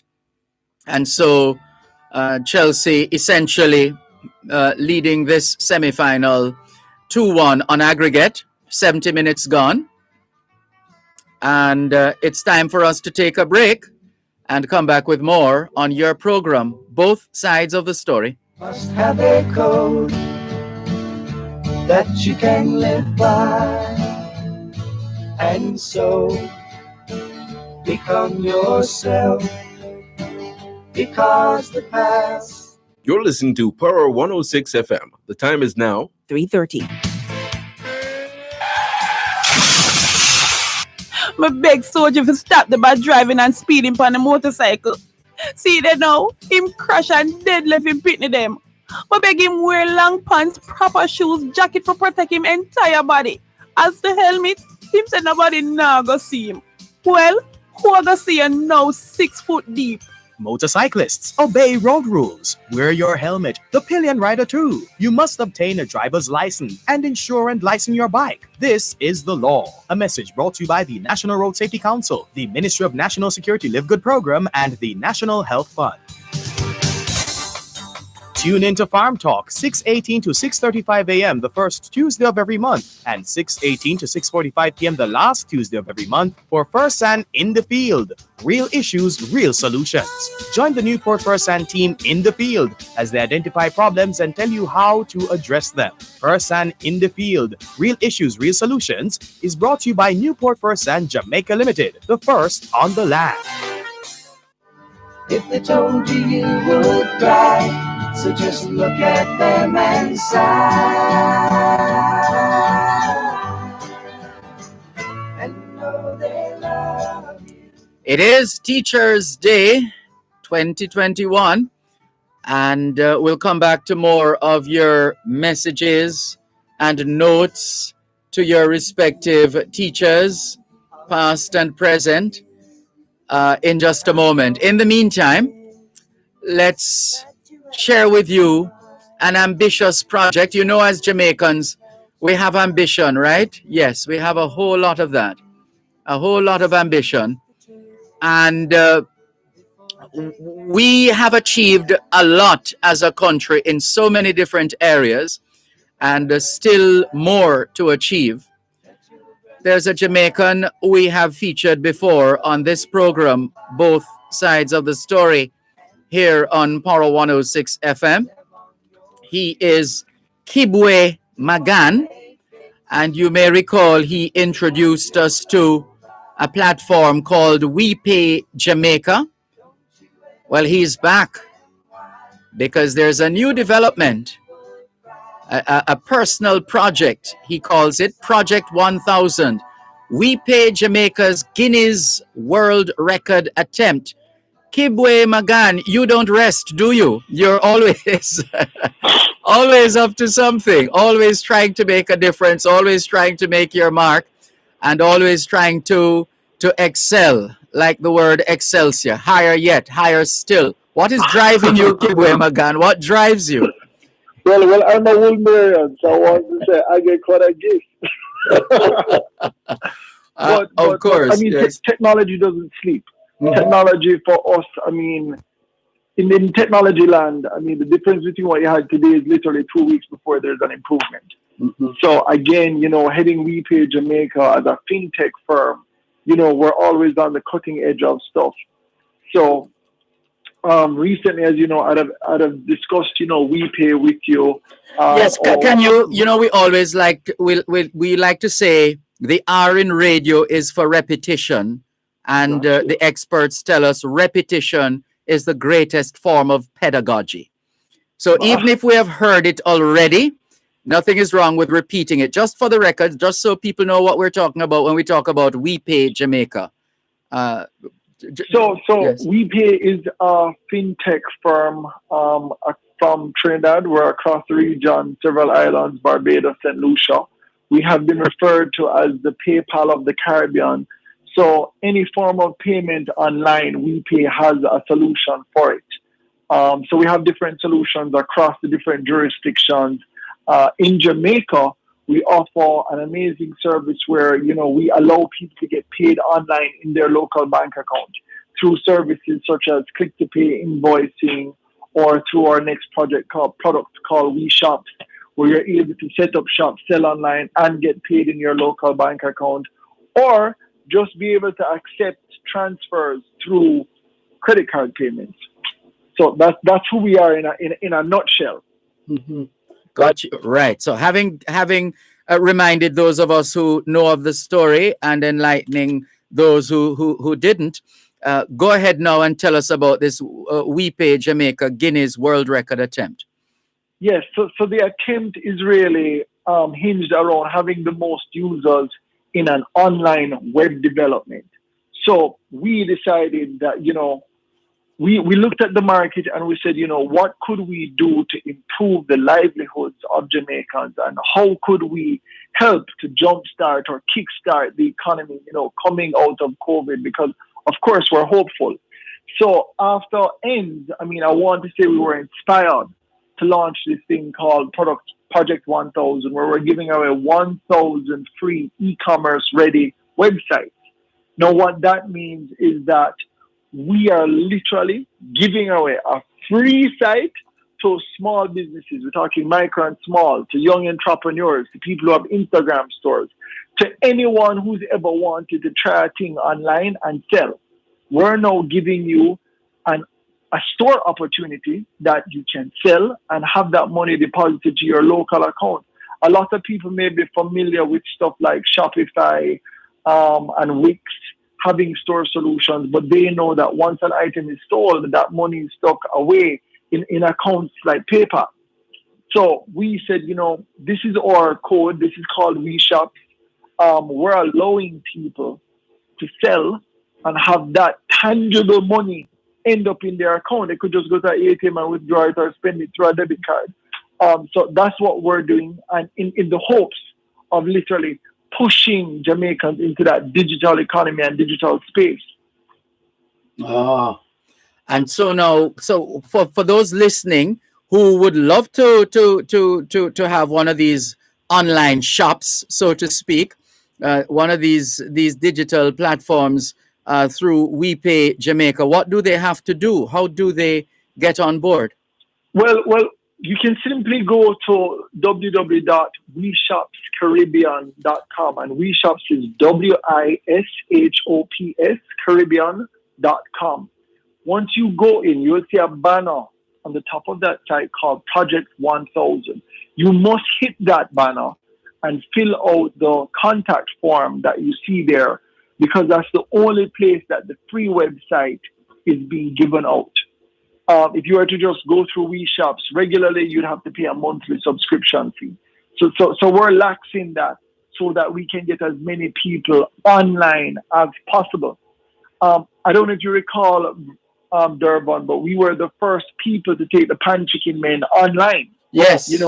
Exactly. So this is actually the same store solution we're making available to the general public to now get online, just like that Pan Chicken Man. And it doesn't matter if you have an existing business or if you have an existing site or you think you're too big. Nobody's too big to be able to now sell online and collect online payments. So that's what we're really about. And I've shared something with you the last time that, once people recognize that e-commerce in the Caribbean is valued at $5 billion US, then it really is a space that we all need to be a part of. And it's growing at 25% per annum. So for us, this is definitely a way to move Jamaica forward and certainly help in kickstarting, the recovery, because that's where we need to be right now. So for those who are thinking, what's the trick now? There must be a trick to it. Is it free? Is it really free? So, it's hard to convince some people when you use the word free. So it is really free. You see, because we own the code, we own the code behind We Shops. So we're allowed to give it away free. We have our own servers and we're providing people with the tools that are necessary. So someone must say, so how would I make money? Yes. Well, We Shops, we pay is a payment facilitator. And of course, we plugged in our solution already to We Shops. So when a person makes a sale, that processing by We Pay is how we make our money, which is between 3.5% and 4.5%. Mm-hmm. Yeah. So that's where we make our money. The more people selling, the more money we make. So we don't necessarily need to be charging people, fees that everybody else charges in terms of, lengthy, expensive subscription fees. Mm-hmm. Our whole thing is on the processing. But we look on this as, the more people online and the more people selling, the better off for us. So let us play the long game. Let us play the numbers game. Yes. So, we just kind of really want to see everyone win because we need to move people past, what they'd have experienced in COVID. Yeah. Well put. So now, for emphasis, who should be getting on board right now? Just in case there might be some people listening, but they're still not sure. Me, I can benefit from this, really? So let me break it down. You're a hairdresser, you're a gardener, you're a plumber, you're an electrician, you're a builder, you're a construction worker. You have a little Instagram store where you make and sell bikinis. You're into fashion. You're a barber. You're a mechanic. However it is that you want to be able to earn. If you've ever thought, maybe I could have people booking online to the services and have them pay for it. Change oil and filter online and hear the services, and that's $5,000. Have somebody go on your website, pay for that with a credit card, get your money in your account and fulfill their purchase when they come to you. So we literally want anybody who can think of any way that they've ever wanted to sell online to be a part of the digital economy. So all of that happens on the We Shops, which is WISHOPS Caribbean.com. Now, by the way, what makes it a Guinness World Record is the fact of having most people doing it at the same time. So we're going to host everyone in this massive web development tutorial. And at the end of 45 minutes to an hour on May 16th, we're going to tell everyone to click publish at the same time. And that's how we will achieve this record. And it would be really cool because, Jamaica's already have the record for, most church and most bars. So here's another cool thing that we can now boast about. Yeah, sounds exciting. Sounds very exciting. And this, is it that what the current record is, or and are trying to beat it, or there is no established record yet? The current record is 500 and little bit. Mm-hmm. So we were saying, let's go after 1,000. 1,000 sounds a whole lot sexier. We don't want to be 578. Yes. Let's go for the 1,000. We're Jamaicans, but we little bit and we tell her with what we're doing. That's right. Right. So do you care to say how many you have gone yet or not yet? At 2 weeks out, we're just about 800 subscriptions so far. What? You're doing well. Of course, people really want websites. I mean, prior to this in Dervan, what would happen is that people go to a Shopify. They'd probably spend 300 Mash US a year for a Shopify account or a Wix account or an Etsy account. And they'd be selling their products online. Yes, they would be. But their money would be stuck in a PayPal account. The only way for you to access your PayPal money in Jamaica is to go through very expensive processes. You have some people who are actually charging people 10%, of getting their PayPal money here in Jamaica, which by the way, is actually not permitted. That's an illegal service, just for anybody that wants to know. Yes. And then you have another set of people who actually go away, open accounts like a Bank of America account, have a debit card, and they send that PayPal payment to that debit card. But when you come out here, you're spending $8 and $6 US at the ATM just to withdraw that cash. Oh no! Now imagine if you had a bikini line, for example, and your bikinis are selling at 1,500 Jamaican dollars, and you're spending $8 at the ATM to withdraw that. It makes no sense for you. That's way too expensive. Yeah. So We Shops has solved that problem. So now your website is connected to your local bank account, and it doesn't matter what bank account you're with, because WePay is bank agnostic. All of that money goes to whatever bank account or credit union you have in Jamaica. So if you make your sale, the money's in your account, and you don't have to worry about your money, being abroad, and those $8 and $6 transaction fees. Sweet. Right. So, listeners, you've heard it. WePay Jamaica is offering these free online shops. Let me get it right. It's that free. What's the correct designation? Free. Did I get that right? Kibwek, free online. It's a free shop, a free e-commerce website. Right, a free e-commerce website with which is connected to your bank account of choice. Right here in Jamaica. Right in Jamaica. Yeah. One moment. Don't move. One moment, please. The past is just a goodbye. Teach your children well. You're listening to Power 106 FM. The time is now 3:45. Join OneSpotMedia.com for 5 exhilarating days of the Issa Grace Kennedy Boys and Girls Athletics Championships live on OneSpotMedia.com pay-per-view from May 11 to May 15, 2021. Purchase your early bird season pass by April 26 for only US $25.99. The early bird season pass by May 3 for US $27.99, or the regular season pass for US $34.99. Simply log in to OneSpotMedia.com, select the pay-per-view tab, and buy your ticket. You may also download the One Spot Media app and watch on the go, so don't miss out on Jamaica's most anticipated sporting event.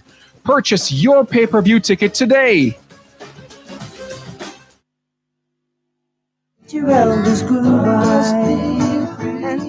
On this Teacher's Day, it's both sides of the story. Power 106 FM, the story of Jamaicans at home and abroad. Kibwe Magan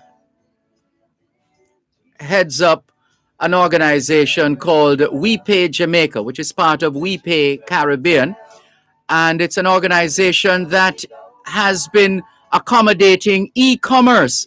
A lot of us who regard ourselves, a lot of our people who regard ourselves as micro, small, and medium-sized enterprises, or maybe we're not even as established as some of the ones that would have been around before.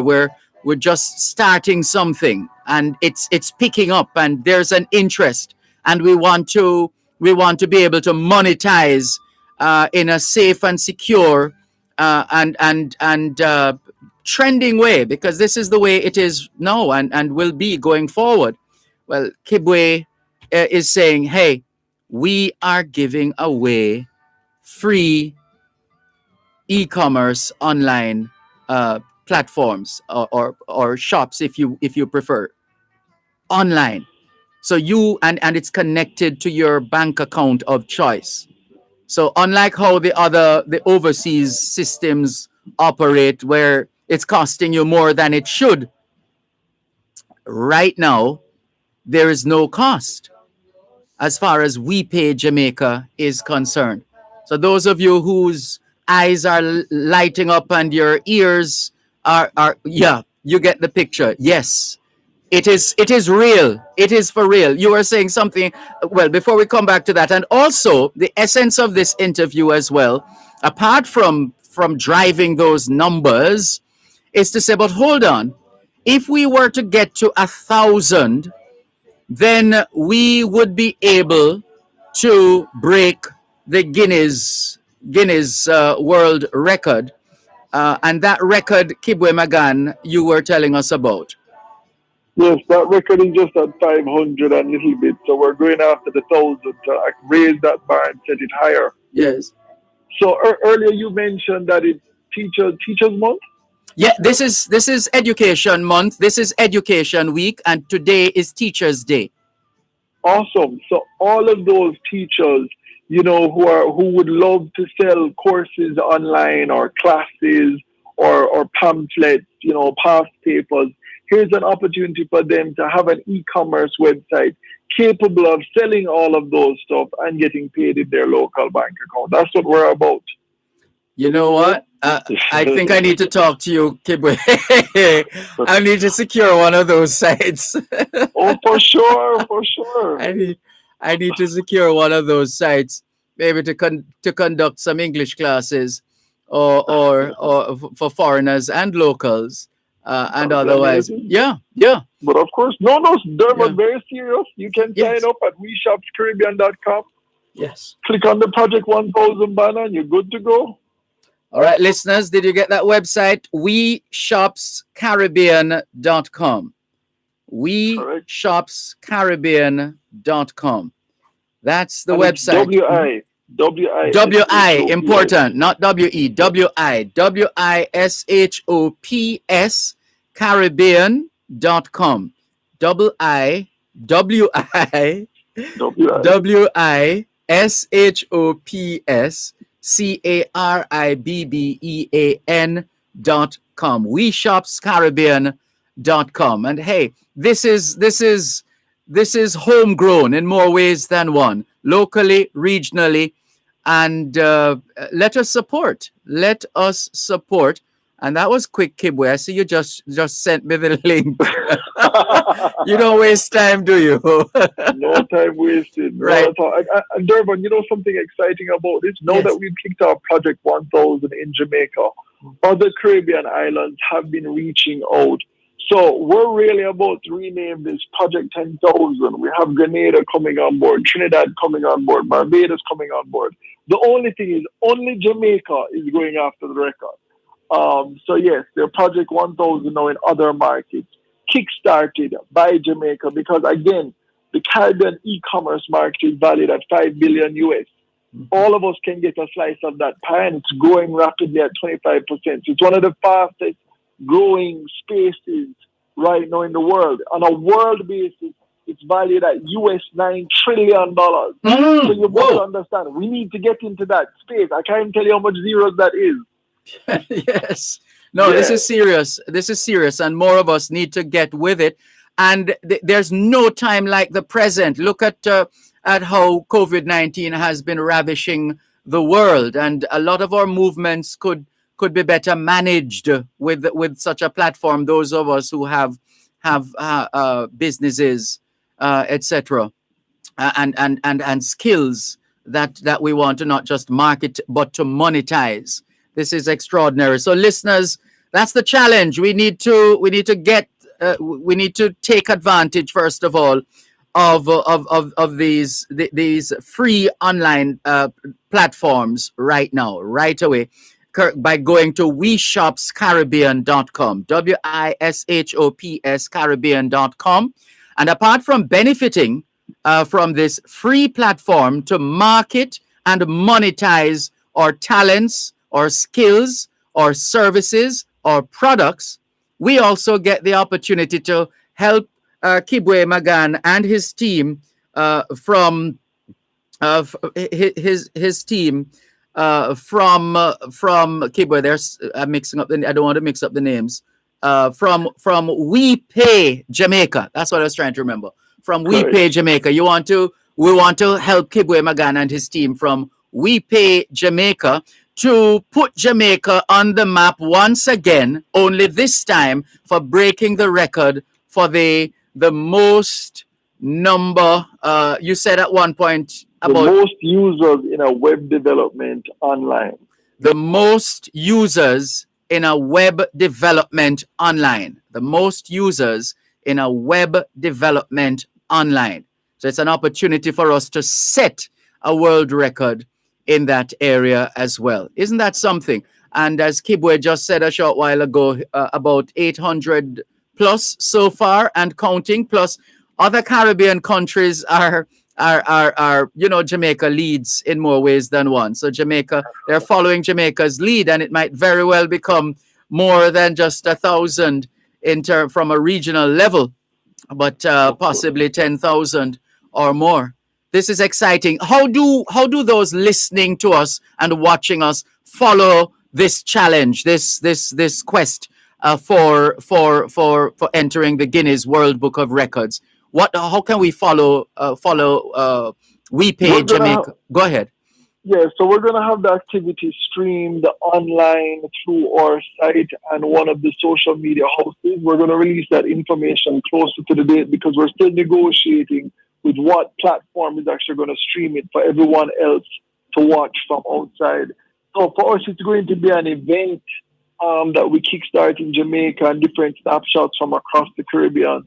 So we're making it an event, while everyone else is actually learning to build their site with the hope of publishing it at the end of the hour. We're definitely looking forward to this. In the meantime, though, they can always, the key website listeners to know, weshopscaribbean.com, and look for the link. What does the link say again, Kibwe? weshopscaribbean.com, and look at the top of that page. You're going to click Project 1000 and then fill out the contact form, and then we'll send you all the information you need.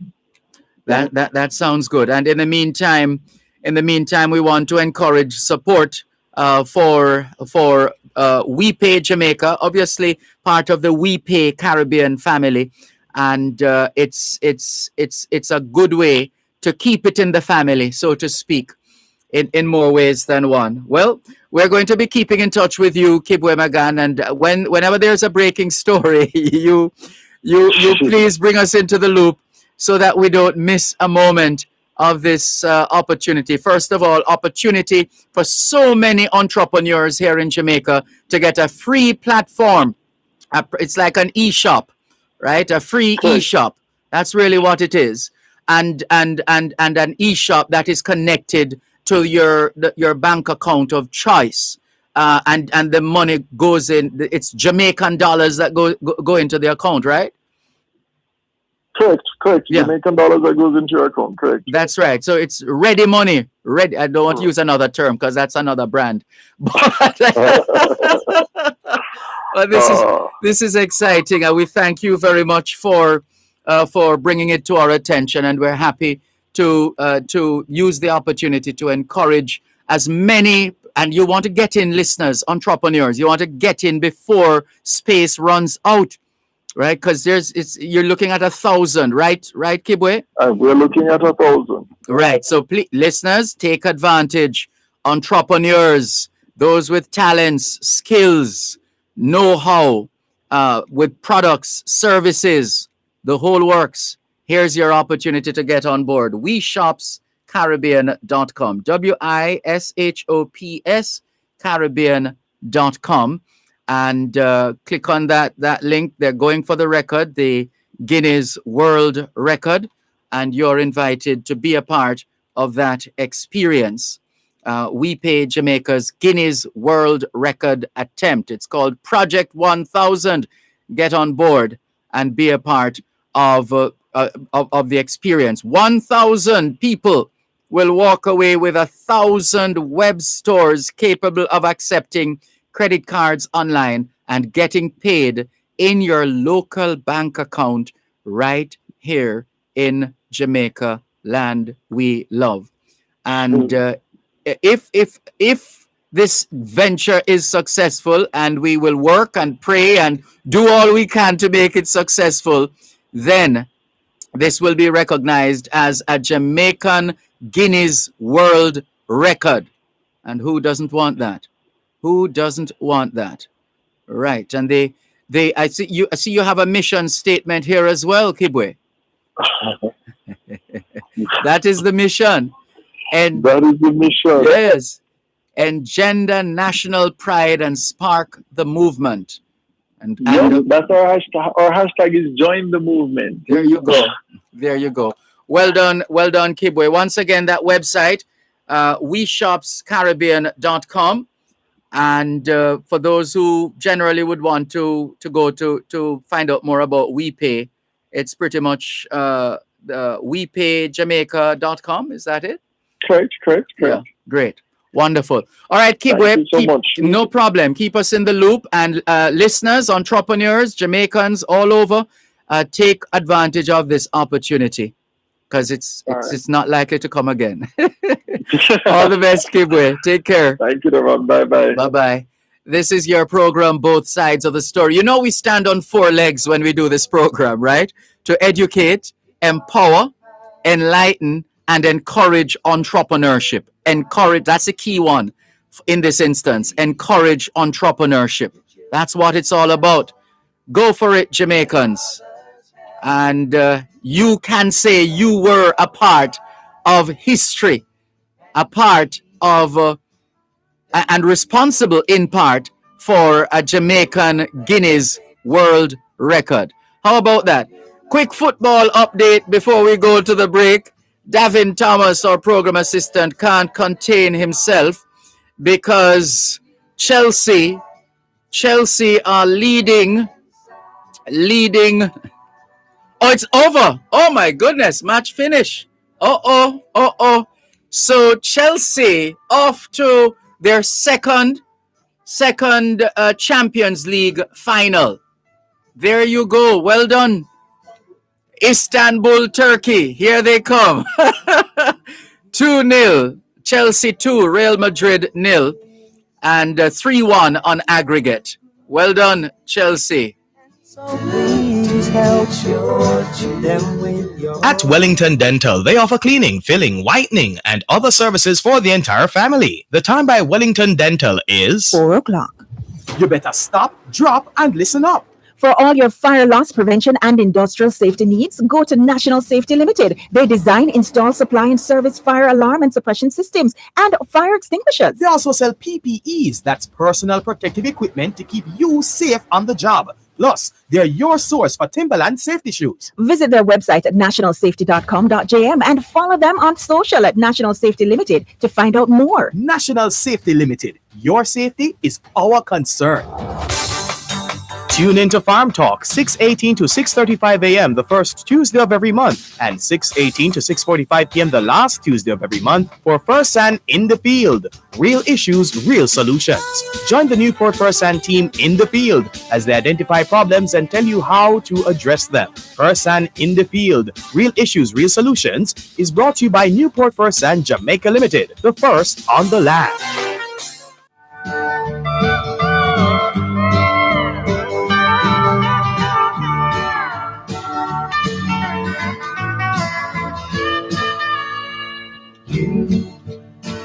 Who are on the road must have a code that you can live by, and so become yourself, because the past is just a goodbye.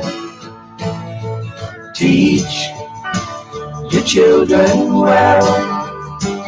Their father's hell did slowly go by, and feed them on your dreams, the one they picked, the one you know. ¿Qué hora es en español? Son las 4:02. Quelle heure est-il en français? Les 4:02. 现在几点了？4:02分。2 minutes past 4 o'clock in the afternoon here at Broadcast House, 32 Lyndhurst Road, Kingston 5, St. Andrew, Jamaica. Have you had a checkup lately? If not, now is a good time. Let's not wait till we get sick to get a checkup. How about that? Checking in with more on your program, Both Sides of the Story, Power 106 FM.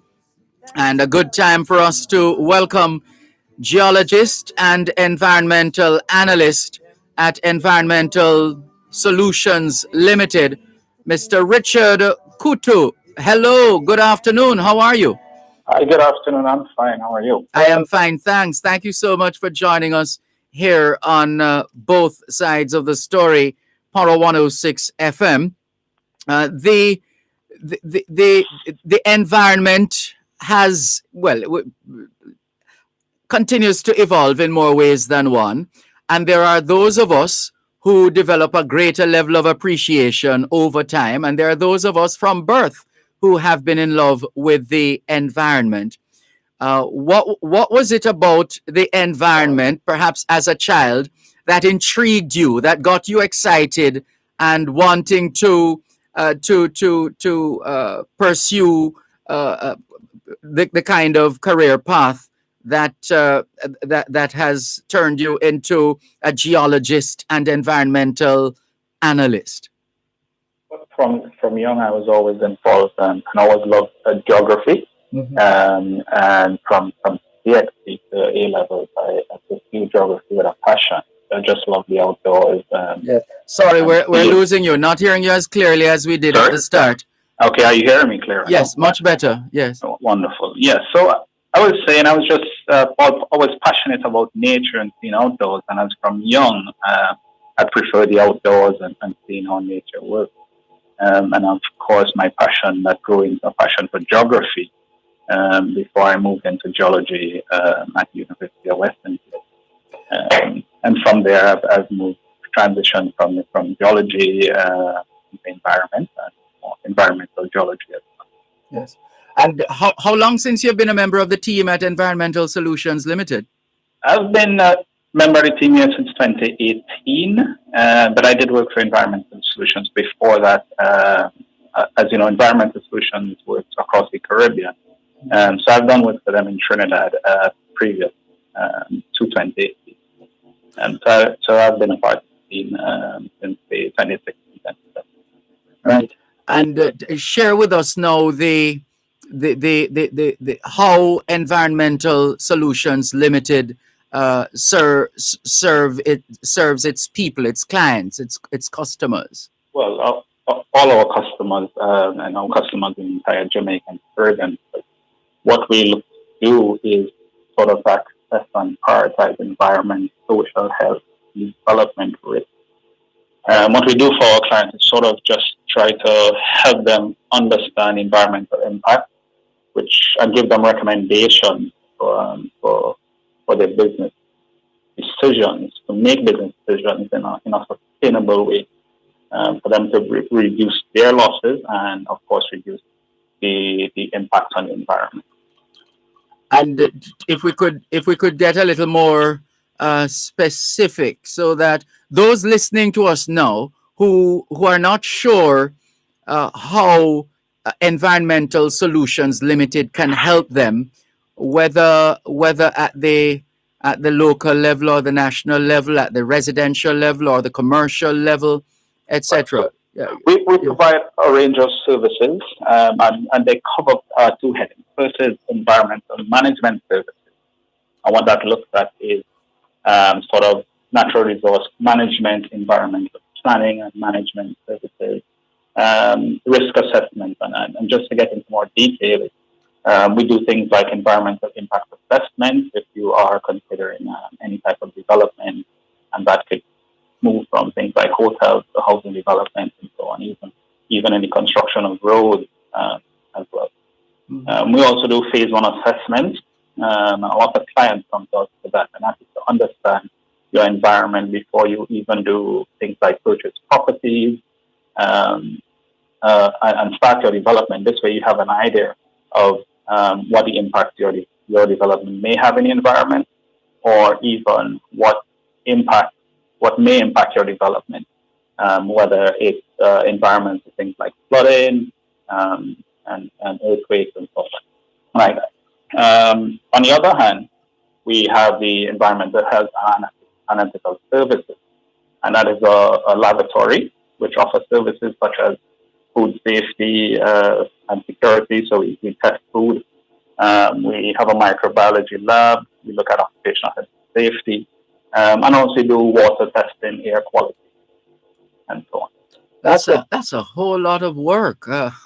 What does the demand for your services at Environmental Solutions Limited tell you about what's happening within the environment? In other words, are you getting a sense that there is keen interest in doing the right things and applying the right tools through Environmental Solutions Limited in order before pursuing particular developments, projects, initiatives, etc.? What can you give us a sense of the kind of demand there is for your services? There has been an increasing demand for these services, especially for services where you have donor funding or the funding comes from international or particular commercial institutions that want to ensure that the projects that they fund are sustainable and won't have impact on the environment. And so that has started to trickle down to a lot of, say, developers and clients within Jamaica and across the Caribbean, where they now come to us in advance or during the development phase of their project to understand the impact. Of course, they also want to understand liability in terms of if you have a development or you're doing any sort of activity, what impact the environment may have on your development. So, of course, you don't want to build a whole housing development somewhere and then it floods. So we look at those sort of things before in advance. And in particular, a lot of research now incorporates climate change. So we try to model scenarios 10 years, 20, 30 years in advance. And of course, that will advise business decisions and development decisions. It also, sorry, go ahead. Yes. Additionally, there is also a lot of research into climate change and those impacts that climate will have on Jamaica, climate change will have on Jamaica. And so we also do a lot of research in that area for local and international agencies, particularly looking at changes or how climate change will impact Jamaica and social and the social construct of Jamaica livelihood, as well as in looking at disasters and how those impact Jamaica. It also means that you have to be on the cutting edge. You have to be ahead of the curve, as they say, because a lot hangs on you would have with the clients. People's lives turn on these things one way or another. Yes. And so we have a team. We have a team, and we have a lot of stakeholders and consultants that we use. Lots of them in academic world as well, who do continuous research in these areas. Of course, so that we consult with them a lot on these things, and they work closely with us on a lot of our assessments. And you mentioned, of course, that you serve the rest of the region as well. So it's obviously not just Jamaica.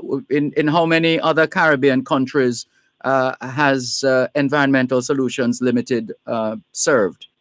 We have worked in a lot of the Caribbean countries. We are now wrapping up a project in Trinidad. The past 5 years or so, we have worked in Trinidad and Tobago, St. Vincent, Grenada, Antigua, Barbuda,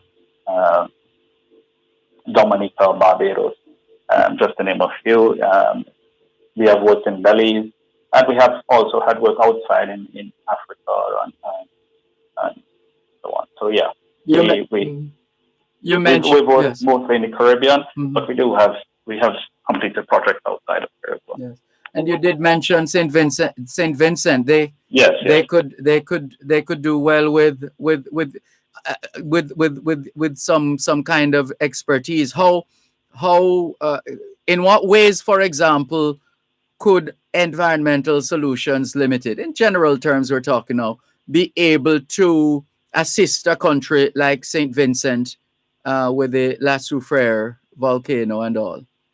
Well, in terms of disaster risk management, we we do hazard assessments, and Jamaica and St. Vincent is actually quite good in terms of the risk. They understand the risk associated with the volcano. But outside of that, we also do assessments in terms of, understanding who would be affected, how their livelihoods will be affected, and how do they respond to that. So if you look at things, you can understand things like agriculture in some areas will be affected over there. So we have to understand how that will be affected for the long term, and what should be in place to restore these livelihoods. Additionally to that, with a lot of the modeling and stuff that we do, we completed a project out in Sandy Bay, which has been greatly affected by ashfall. It's Sandy Bay in Jamaica? Sandy Bay in St. Vincent. Oh, sorry. Yeah. Oh, sorry. Yeah, Sorry. There's an area called Sandy Bay in St. Vincent. Okay. And so we've recently completed a project with the community out there. And even the recommendations we make, they take in consideration things about disasters and the volcano, and how that can impact the community. Yes. So, at this stage, it will be looking a lot at things like recovery and stuff like that. Yes. Of course, that is post-disaster. Before that, we would have looked at things like how do they prepare for such disasters. Mm-hmm.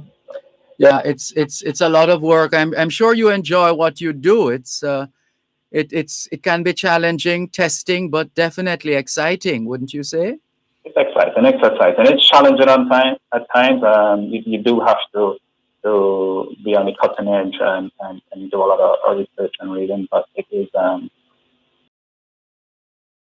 would say satisfying to know that you could, and we ensure a sustainable for future needs. One moment, please. A couple more questions before we let you go. Listeners, our guest at this time is Richard Kutu. He is a geologist and environmental analyst at Environmental Solutions Limited, ESL. There's more after the break. Their fathers have.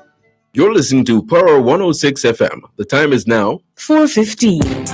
NIS pensioners. Early encashment continues. Pension order vouchers with payable dates in May 2021 may be encashed as of May 6. Collect all your May payments at your convenience. Simply visit your designated post office. Please note, pension vouchers can only be encashed at post offices. A message from the Ministry of Labour and Social Security. Tune into Farm Talk, 6:18 to 6:35 a.m. the first Tuesday of every month, and 6:18 to 6:45 p.m. the last Tuesday of every month for First and in the Field. Real issues, real solutions. Join the Newport First and team in the field as they identify problems and tell you how to address them. First and in the Field, Real Issues, Real Solutions is brought to you by Newport First and Jamaica Limited, the first on the land. And so please help them with your youth. They seek the truth before they can die. Teach your parents well. ¿Qué hora es en español? Son las 4:16. Quelle heure est-il en français? Les 4:16. 现在地点了是点16分. 16 minutes past 4 o'clock in the afternoon here at Broadcast House, 32 Lyndhurst Road, Kingston 5, St. Andrew, Jamaica. Have you done your homework yet? If not, now is a good time. Good afternoon to all the schoolers listening to us, all the students from the early childhood level to the secondary level. Trust you had a productive day of learning today. Hope you also managed to get in some physical activity, just as important as mental activity. You know what we always say, right, young people? Socialization makes you educable. Education makes you trainable. Training makes you employable. And the right attitude makes you successful. Homework time, young people. Thank you so much for staying with us here on your program, Both Sides of the Story, Power 106 FM. I'm Dervan Malcolm, and we're featuring Environmental Solutions Limited, ESL, thanks to Richard Kutu. He's a geologist and environmental analyst, and we've learned a lot already, and no doubt there's a lot more to learn. Thanks for staying with us, Mr. Kutu. No problem, Dervan. Right. The other element now has to do with how your work relates to, let's say, the state within which you operate, the country within which you operate. What do you? Is there a standard, for example, right across the region, or it's just a matter of studying and learning and figuring out each individual territory's regulations, protocols, etc.? There are some regulations specific to Jamaica that we have to follow. Outside of that, and each country may have particular standards. So, outside of that, we tend to follow U.S. standards and international standards. One benchmark we use is standards from the Inter-American Development Bank, and they have certain standards that we try to meet in conducting our assessment. And because they are sort of a regional organization, it's quite easy to apply that across all the country. Yes. And how, for you personally, based on the nature and extent of your work for Environmental Solutions Limited, what gives you a sense of satisfaction? Yes, we have achieved exactly what we set out to achieve in this instance. Is it just getting the work done, or is there more than that? No, it's more than that. I mean, some things it's a matter of getting the work done. But for other assessments, it's about, making the right recommendations. And sometimes you have to think outside the box about making those recommendations. And you make those recommendations, with the best interest of the country.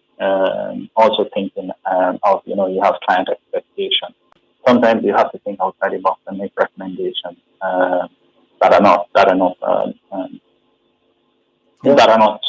would say, general or not known to Jamaica. So sometimes we have to think outside the box, and I think that is where for at least me, it's quite satisfying.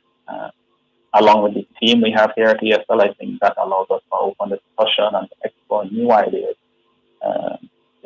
Yes. So I think that is much satisfying. That is really satisfying and sort of appealing.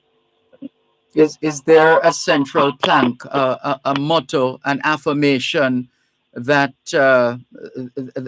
that drives the work of Environmental Solutions Limited? Well, there is one line in our mission that says harmonize development and the environment. Well, I love that. Harmonize development and the environment. And that comes from the fact that no development has to occur in countries. No government push the development. But that cannot always be to the detriment of the environment. Yes. On the other hand, we can't be just all tree huggers and save the environment, and development will not occur. So it's a matter of finding ways to allow development to occur with protecting the environment and allowing sort of more sustainable development to allow that environment to stay there for future needs. And when in the media today, we always hear about climate change. And so we have to understand how that is going to impact Jamaica, what we could do as Jamaicans, and especially as environmental companies, what we could do to, one, mitigate against the effects of climate change, on the same hand, what we could do to adapt to the effects of climate change. Yeah.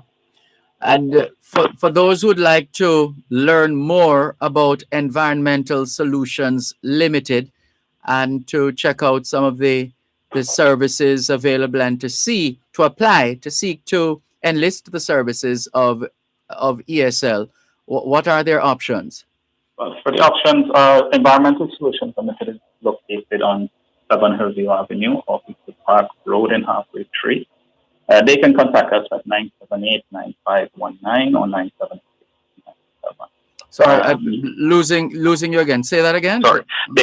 You can contact us at 978-9519 or 978-6297. Additionally, we also have we are all social media platforms, so you can get us at Envirosol, ENVIRSOL on Instagram. You could also get us at Environmental Solutions Limited on Facebook or at ESL Caribbean on Twitter. We also do have a website, www.eslcaribbean.com. Great.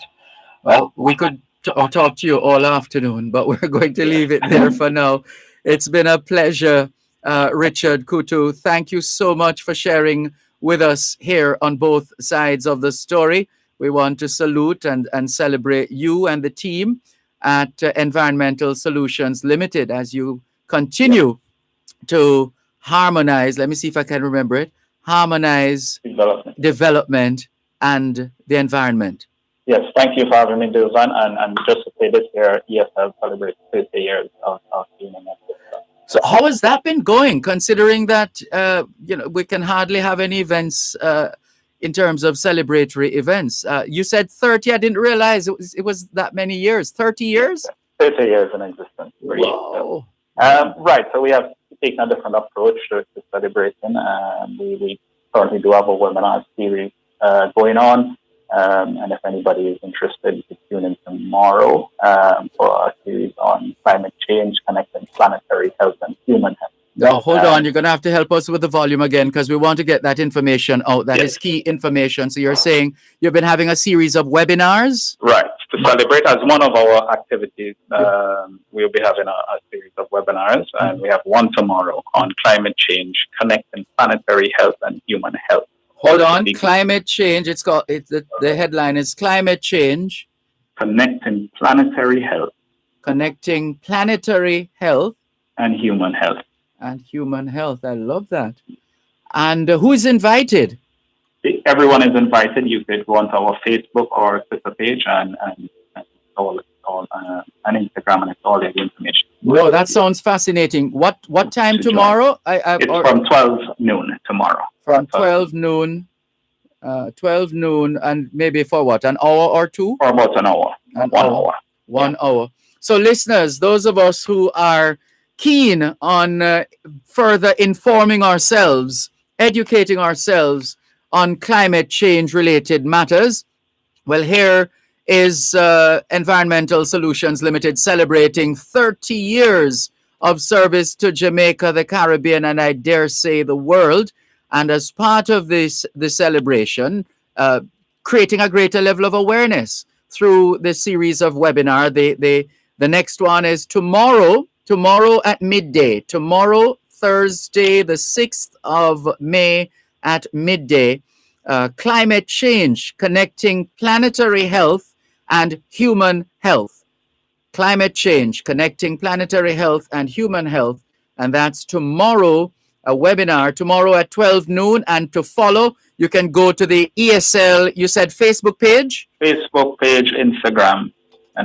Facebook and Instagram. So ESL, as in Environmental Solutions. You can Google Environmental Solutions Limited or Google ESL, and you should find the links for the Facebook page and also for Instagram. So check on Facebook and also Instagram, Environmental Solutions Limited. And so how many of these webinars have you had so far? This is the second of the series because we launched these webinars on April 22nd when we celebrated our. Oh, that was the big day, April 20. That was the big day. April 22. And we do have some other activities involved, as in our celebrations. We'll be doing a sustainable schools project at Mount Herman Primary and Basic School in Catherine. Which school is that? Mount Herman. Mount Herman. Got you. Mm-hmm. And then we'll be also, continuing some work in Northern Clarendon in the Upper Rio Minnow watershed, where we would be sort of trying to improve livelihoods of farmers and communities up there. Well done. Mm-hmm. Sorry, go ahead. So we'll be looking to, improve things like their water supply and increase their resilience. Yeah, lost you at water supply. So we'll be trying to improve their water supply. Yes. And overall increase their resilience to managing climate change and drought and sort of, yeah. No, talk about corporate social responsibility. Well done. Well done, Richard Kutu. Well done. Congratulations once again. 30 years of environmental solutions serving Jamaica, the rest of the Caribbean, and I dare say the world. We wish you and the team all the very best. And please keep us in the loop when there are other developments, especially these webinars and any other happening or development that you think we will is worthy of sharing with the world. Yeah. We remain committed to getting that information out. All right. Thank you. Will do. Great. Thanks a lot. All the best. Thank you. Same to you. You're welcome. Take care. Richard Kutu, he is a geologist and environmental analyst at the 30-year-old Environmental Solutions Limited, ESL. And as part of their 30th anniversary celebrations, they're hosting a webinar tomorrow at midday. The theme, Climate Change, Connecting Planetary Health and Human Health. And almost time for us to go to the break. Just before we do, can we share a couple of messages that have popped up since the last time we checked? Sandra A. Graham says on YouTube, Happy Teachers Day, Professor Malcolm. You're very kind. Happy Teachers Day, Sandra Graham. Thank you very much for joining us. All the very best to you. There's more after the break. It's just a goodbye. You're listening to Power 106 FM. The time is now 4:30. Contractors, designers, do-it-yourselfers, get your construction aids, scaffolding, props, and more from Garrett Trading. Visit our boutique showroom, choose from a variety of tiles, toilets, drains, and stones. Open 9 to 5 Mondays to Fridays, 9 to 4 on Saturdays. 169 Constant Spring Road, Kingston 8. 876-634-9773-4. 876-669-8996. Garrett Trading and Installation Limited. Design your style.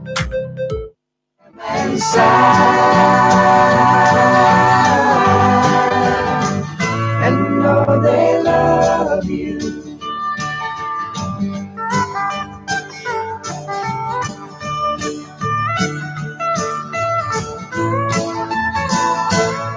And you, all tender years, can't know the fears that your elders grew by, and so please help. It's a Wednesday afternoon, just after 4:30. ¿Qué hora es en español? Son las 5:29. Quelle heure est-il en français? Les 5:29. 现在几点了？5点加29分。29 minutes to 5 o'clock in the afternoon here at Broadcast House, 32 Lyndhurst Road, Kingston 5, St. Andrew, Jamaica. Do you know where your children are? Are they where they're supposed to be? Doing what they're supposed to be doing? It's a good time to check up on the children. A good time for us to continue with more here on both sides of the story, Power 106 FM. As we said, it's a Wednesday afternoon, just after 4:30, and that means time for Diaspora Check-In here on both sides of the story. And we are delighted to share with you the fact that what used to be the UE Toronto Gala in Canada, of course, the UE Toronto Gala is now known as the UE Toronto Awards. The UE Toronto Awards. And the grand celebration this year will take place on the 22nd of May. The 22nd of May. So you can right now go to the website uetoronto.gala.org, uwitoronto.gala.org and register for the University of the West Indies Toronto Benefit Virtual Awards, which will be held, as we said, Saturday, the 22nd of May, for the university's scholarship fund and to celebrate an amazing group of honorees. Where do we start? Where do we start?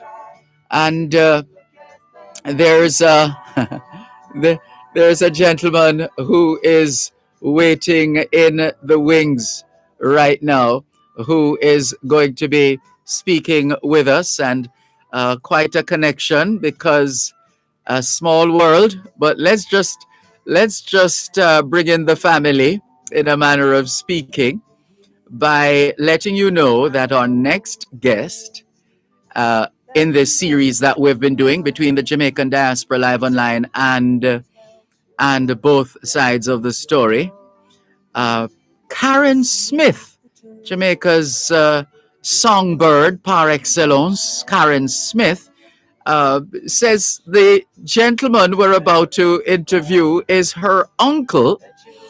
And she says, on behalf of the family, we want you to give him lots of love from his family, his sisters, Barbara, that's Barbara Smith, and Joy McGregor, brother Winston, and niece Karen Smith in Jamaica, and brother Desmond in Davis, California. We love him and are so proud of him. And this latest honor is well deserved. God bless. And who are we talking about, listeners? Who are we talking about? We are talking about a gentleman who has made his contribution and has been recognized for that contribution. Mr. Denham Jolly, good afternoon to you. How are you? Buenos dias, senor. Gracias. Buenos How are dias. you, Dervan? I am fine, thanks. And how are things in Toronto? How's the weather today? The weather's not salubrious. It's not as it is in Jamaica. But we have to be thankful for small mercies. Amen. Well said. Why do you believe you have been recognized? What have they told you, the organizers of the UE Toronto awards? What's the information that you have so far, and how did you respond when you got the call or the message? How did you know? Well, first of all, they said that I was recognized because for this year anyhow, they had selected someone who had some of the qualities of the gentleman G. Raymond Chang. And those qualities, they said, were entrepreneurship, education, philanthropy, and someone who wanted to make the world a better place. And Mr. Chang, I know for sure, most certainly did, because I happen to have a nodding acquaintance with him. Yes. I'm very blessed, I think, to have met and known this gentleman, because he contributed quite a lot to Jamaica also. Yes. In fact, he was even one of the financiers of Walker's Wood Jerk Sauce. Yes. And I was told by the university's Vice Chancellor Beckles' office. Yes. And I thank him and Mrs. Donna Chinloy Chang and the honorary patron of this year, Dr. Hall, for thinking of someone like me. I'm very honored and humbled. Yes, and we celebrate and salute you. You are, listeners, Mr. Denham Jolly, Mr. B. Denham Jolly. What's the B for Mr. Jolly? Brandeis. Brandeis, Barndis? Deis, yes. Yes.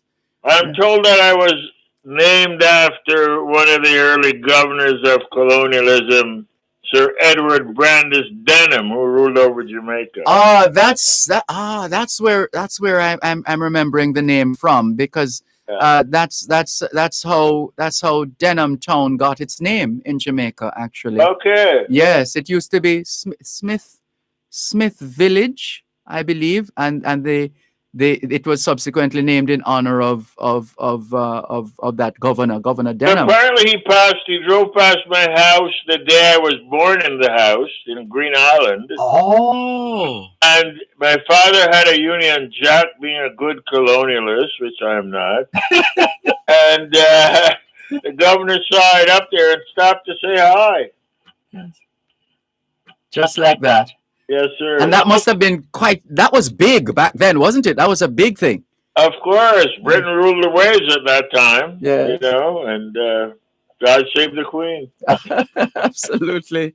That's how it was back then. So you were born in Green Island. That's in Hanover. Correct.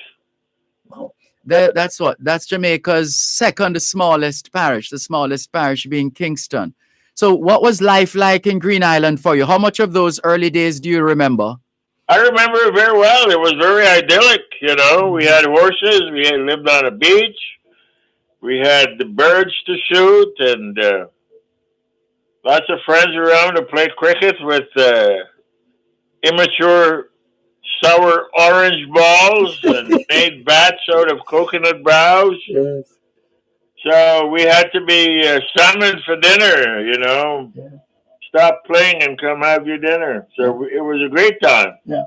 There was no internet, so there was no cell phone or whatever. So we had all the time in the world to run around and party. And create your own entertainment. Absolutely. Why not? By all means. And we know that you went to a school, a particular school that I love to hear the motto of this particular school. But before we come to this school, tell us where you spent your early years, those formative years in terms of school. You went to a basic school? Yes, I went to Green Island Basic School. Right. And after that, I went to Colonial College. Oh, so there was nothing in the middle. What about you? Didn't move from basic to primary? Basic and the other school up to what was that third? There were 3 exams you sat. Yes. Local exams, and I took the third. I took one of those Jamaica local exams, I think. So I went. There was a school after basic school in the same building. Oh. Yes, Green Island School. And then from there to Cornwall College. That's the school with my favorite motto: learn or leave. Discade. Yes, sir. Yes. You didn't get a chance to fail. Once you failed, you were out. Look at that. And what did it mean to you all as students back then? You're entering a school where the motto was, well, you just recited the Latin for us. Thank you very much. But the English translation is learn or leave. Weren't you all intimidated by that? It was very intimidating. In fact, there is a famous story told about this student that was a day boy, which means he did not board at the school. Yes. He was boarding with a teacher. And the teacher asked the principal if he could squeeze him in as a boarder next term. And this particular student was not doing well. And so he said, Mr. Jackson, could you squeeze in X for me next term as a boarder? And to which Mr. Jackson replied, I've already squeezed him out, Mr. Brissett. Ouch. Serious business. But overall, how would you sum up your time at Cornwall College? What does Cornwall College mean to you? Well, it means everything. I think it was life-shaping. I still have a lot of associates from that day. Of course, this is the time when you hook up with people that are going to be your lifelong friends. Yes. And I was very much involved in sports. I started out well, so much that I skipped my first grade. And then I got involved with sports and got too good at it because then I paid too much attention to it and not enough attention to my schoolwork. Oh, What kind of sporting? Well, cricket, pretty much, or cricket and soccer and track. How good were you at sports? Well, I played for 3 different parishes in what they call the Nethersoul Cup, which is a parish match. You would That's named in honor of Noel. Named it. Sorry. And I represented all the provinces in the county of Cornwall. That means you are very good. I could hold my own. Clearly more than that. Now, how did you make that move, or did you have a choice in that move at all from Green Island in Hanover to Canada? Well, I figured that Jamaica was 160 miles long or whatever. Mm-hmm. And there were other horizons. There were other areas to conquer. Yeah. Education was one of them. My mother was a big believer in education. In fact, she started a school there, which still exists today. The government has it in their system now. The Cousins Cove Basic School. Mm. Oh, your mother started that school, Cousins Cove. That is correct. Oh, yeah, wow. And I remember people used to bring home the pots and pans to be stored in our pantry in the evening. Oh, wow. Yeah, she started that. So she was a big believer in education. And we had teachers boarding with us. So I got tutoring, and my mother pushed me. I took the first Jamaica Local, I believe it was called, or first something local. Yes. And that served as my entrance to Cornwall College in 1948. Mm. Yeah. Well, tell us some more in just a moment, listeners. Our very special guest is award-winning businessman, philanthropist, entrepreneur, publisher, author, and a human rights activist who is highly respected for his business acumen and community affairs. He is the recipient of the G. Raymond Chang Award in the UE Toronto Awards to be held on the 22nd of May. They see the You're listening to Power 106 FM. The time is now 4:45.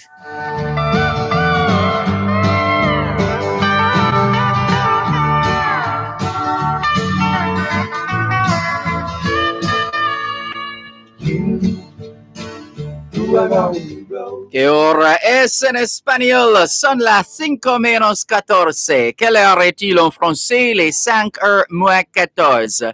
现在几点了？5点加14分。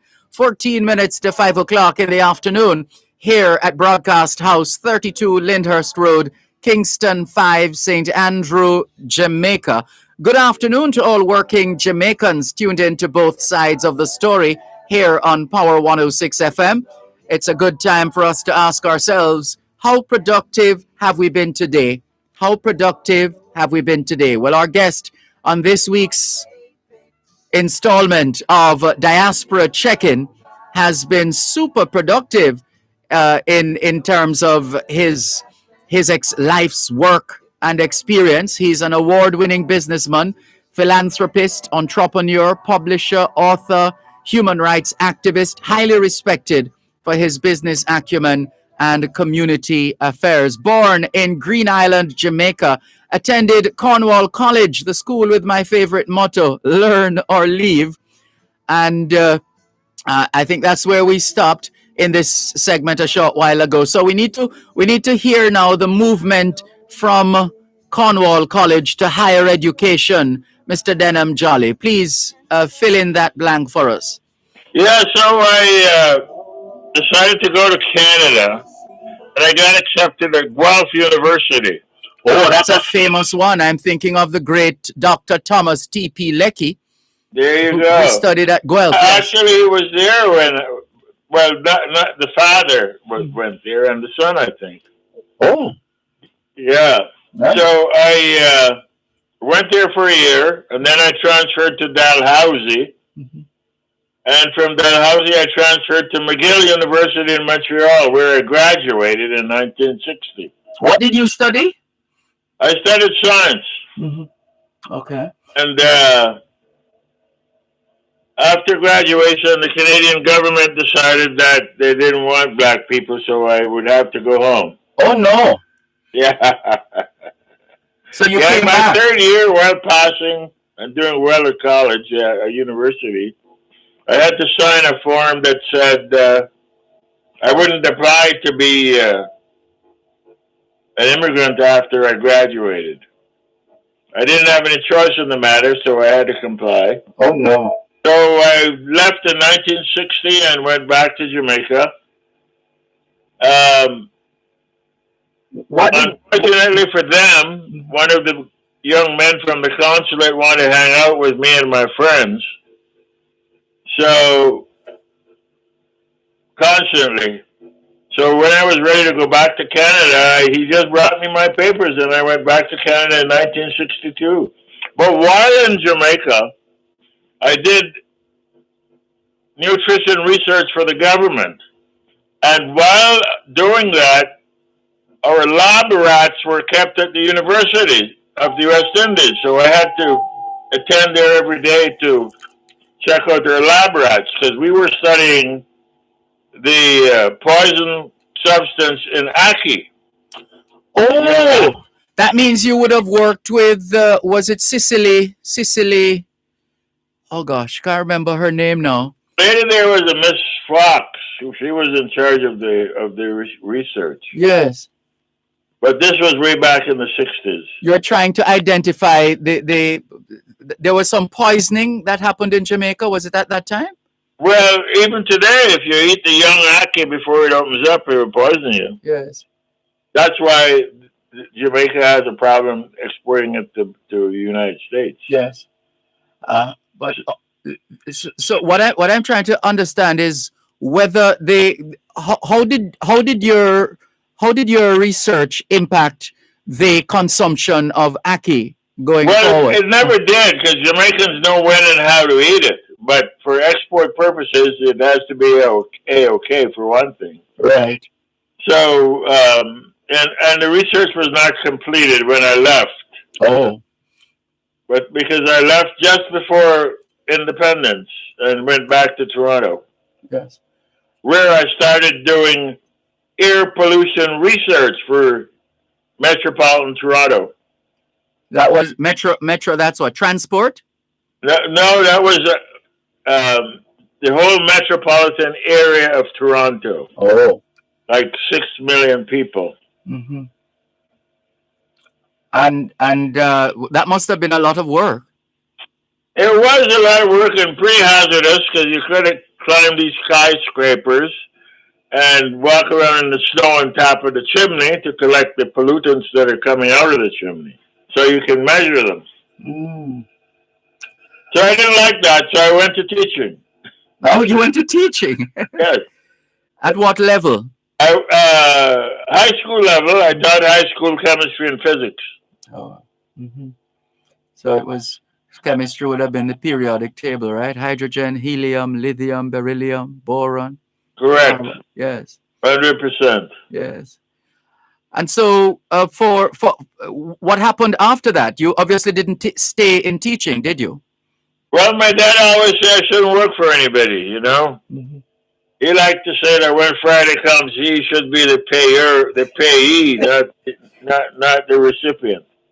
Oh. So I started a rooming house on the university campus. And from that, I graduated to a nursing home. And from that, I expanded the nursing home business to nursing homes even in Texas, Dallas. And then I got into the laboratory business and had a couple of laboratories and so on. Then I went into the accommodation business, started a hotel, started a newspaper, and then I went into the broadcasting business, your business. Started the first black-owned station in Toronto. That was Flow 93.5. Correct. Mm. And we transported that to Edmonton, Alberta, and started the Bounce out there, 91.7. Yes. And before that, it would have been the newspaper was Contrast. Correct, sir. Mm-hmm. That is correct. But you are also quite an activist. You founded the Black Business Professional Association. Correct, and the Harry Jerome Awards, which is now the Nobel Prize for Black people in Canada. People cite the Harry Jerome Award on their resume. It's very highly respected. Yes. So, and I was one of the founding members of the Black Action Defense Committee, which brought about the SIU, the Civilian Investigative Unit, for when police kill people or have other misdeeds. Yes. And then I wrote a book, which won the Toronto Book Award in 2017. That's in Black. In the Black, My Life. Yes, I think they're making a movie of it right now, in fact. Oh, wow. Surely. It's, I mean, we could go on for hours. What an illustrious career. What an illustrious life of service as well. That you and even now I'm sure you continue to serve. You're still absolutely. I but the city has and the country has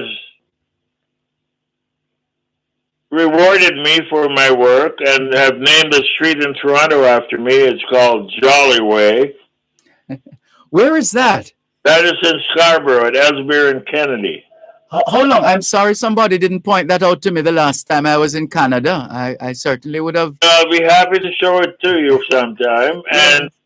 And just last year, the government of Canada awarded me one of the highest honors, or the highest honor of Canada, the civilian honor, the Order of Canada.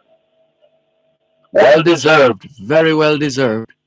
I feel very humbled and honored to see that. Well, I regard it as a recognition of the whole Black community, the whole diaspora, and what their contributions have been to the development of Canada. Because it was in 1604, there was a Black man that took Champlain up the St. Lawrence, up to Quebec. We've been in Canada for 400 years. Yes. Remarkable. And your generosity knows no bounds, because I've done a few broadcasts from the Jamaican Canadian Association, and I've been told, that's one of the few, very rare to find a Jamaican association owning their own building. And I gather that in August 2019, you paid off the Jamaican Canadian Association Center's mortgage with a $312,000 donation. Whoa. Well, I thought they could use the mortgage money for something else, for scholarships for kids. They have a program where they feed the elders.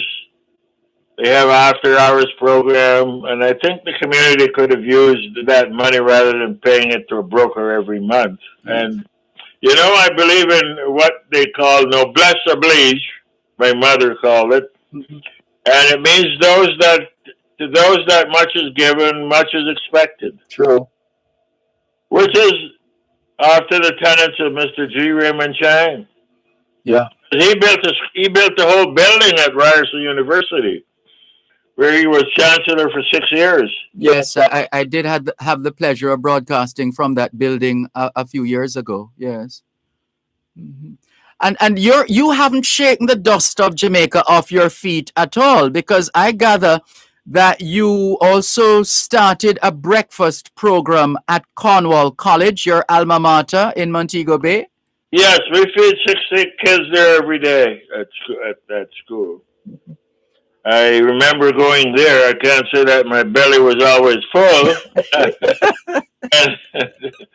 and I haven't forgotten where I came from. Yeah. But I also have a summer home in Negril in Little Bay Country Club. Lovely.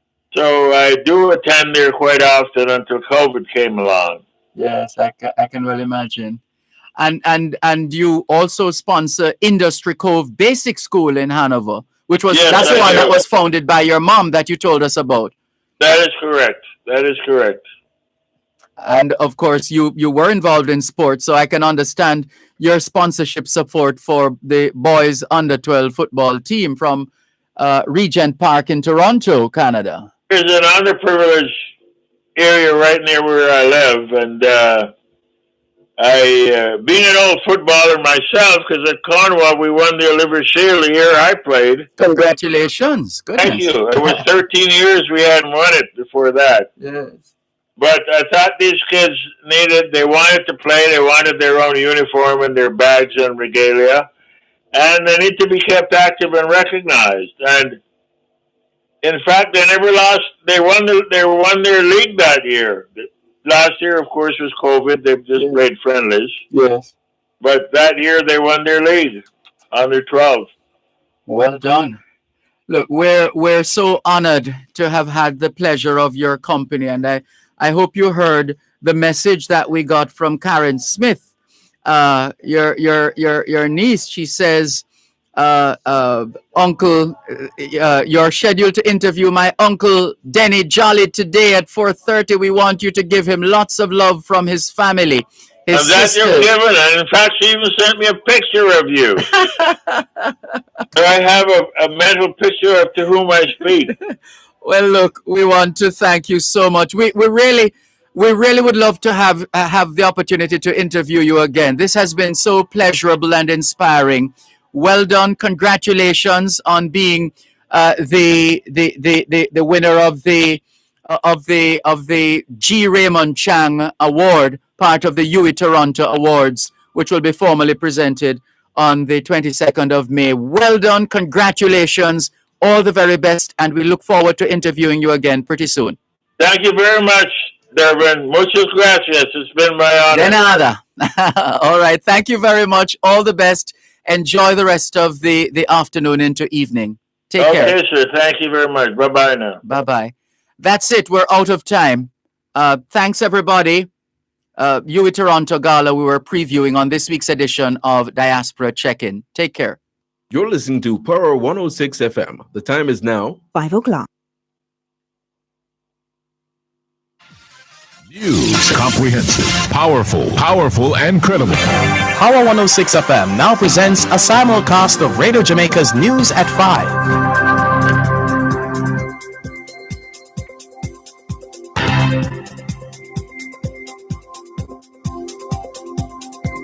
Government says drones will be used to monitor development in the Green Island area of Hanover to ensure adherence to environmental permits. There will be no National Labour Day project this year. JPS says more than 500 streetlights have been stolen across the island since the start of the year. In business news, another big increase in gas prices tomorrow.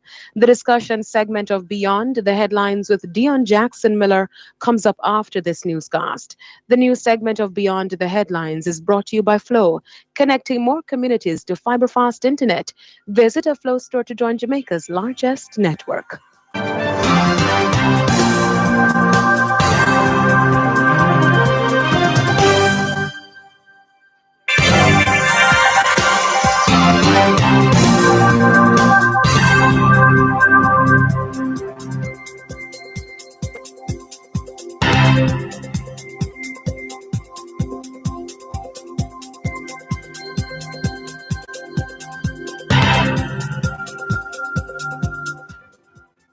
Now the details of the news on Radio Jamaica 94 FM and online at radiojamaica94fm.com.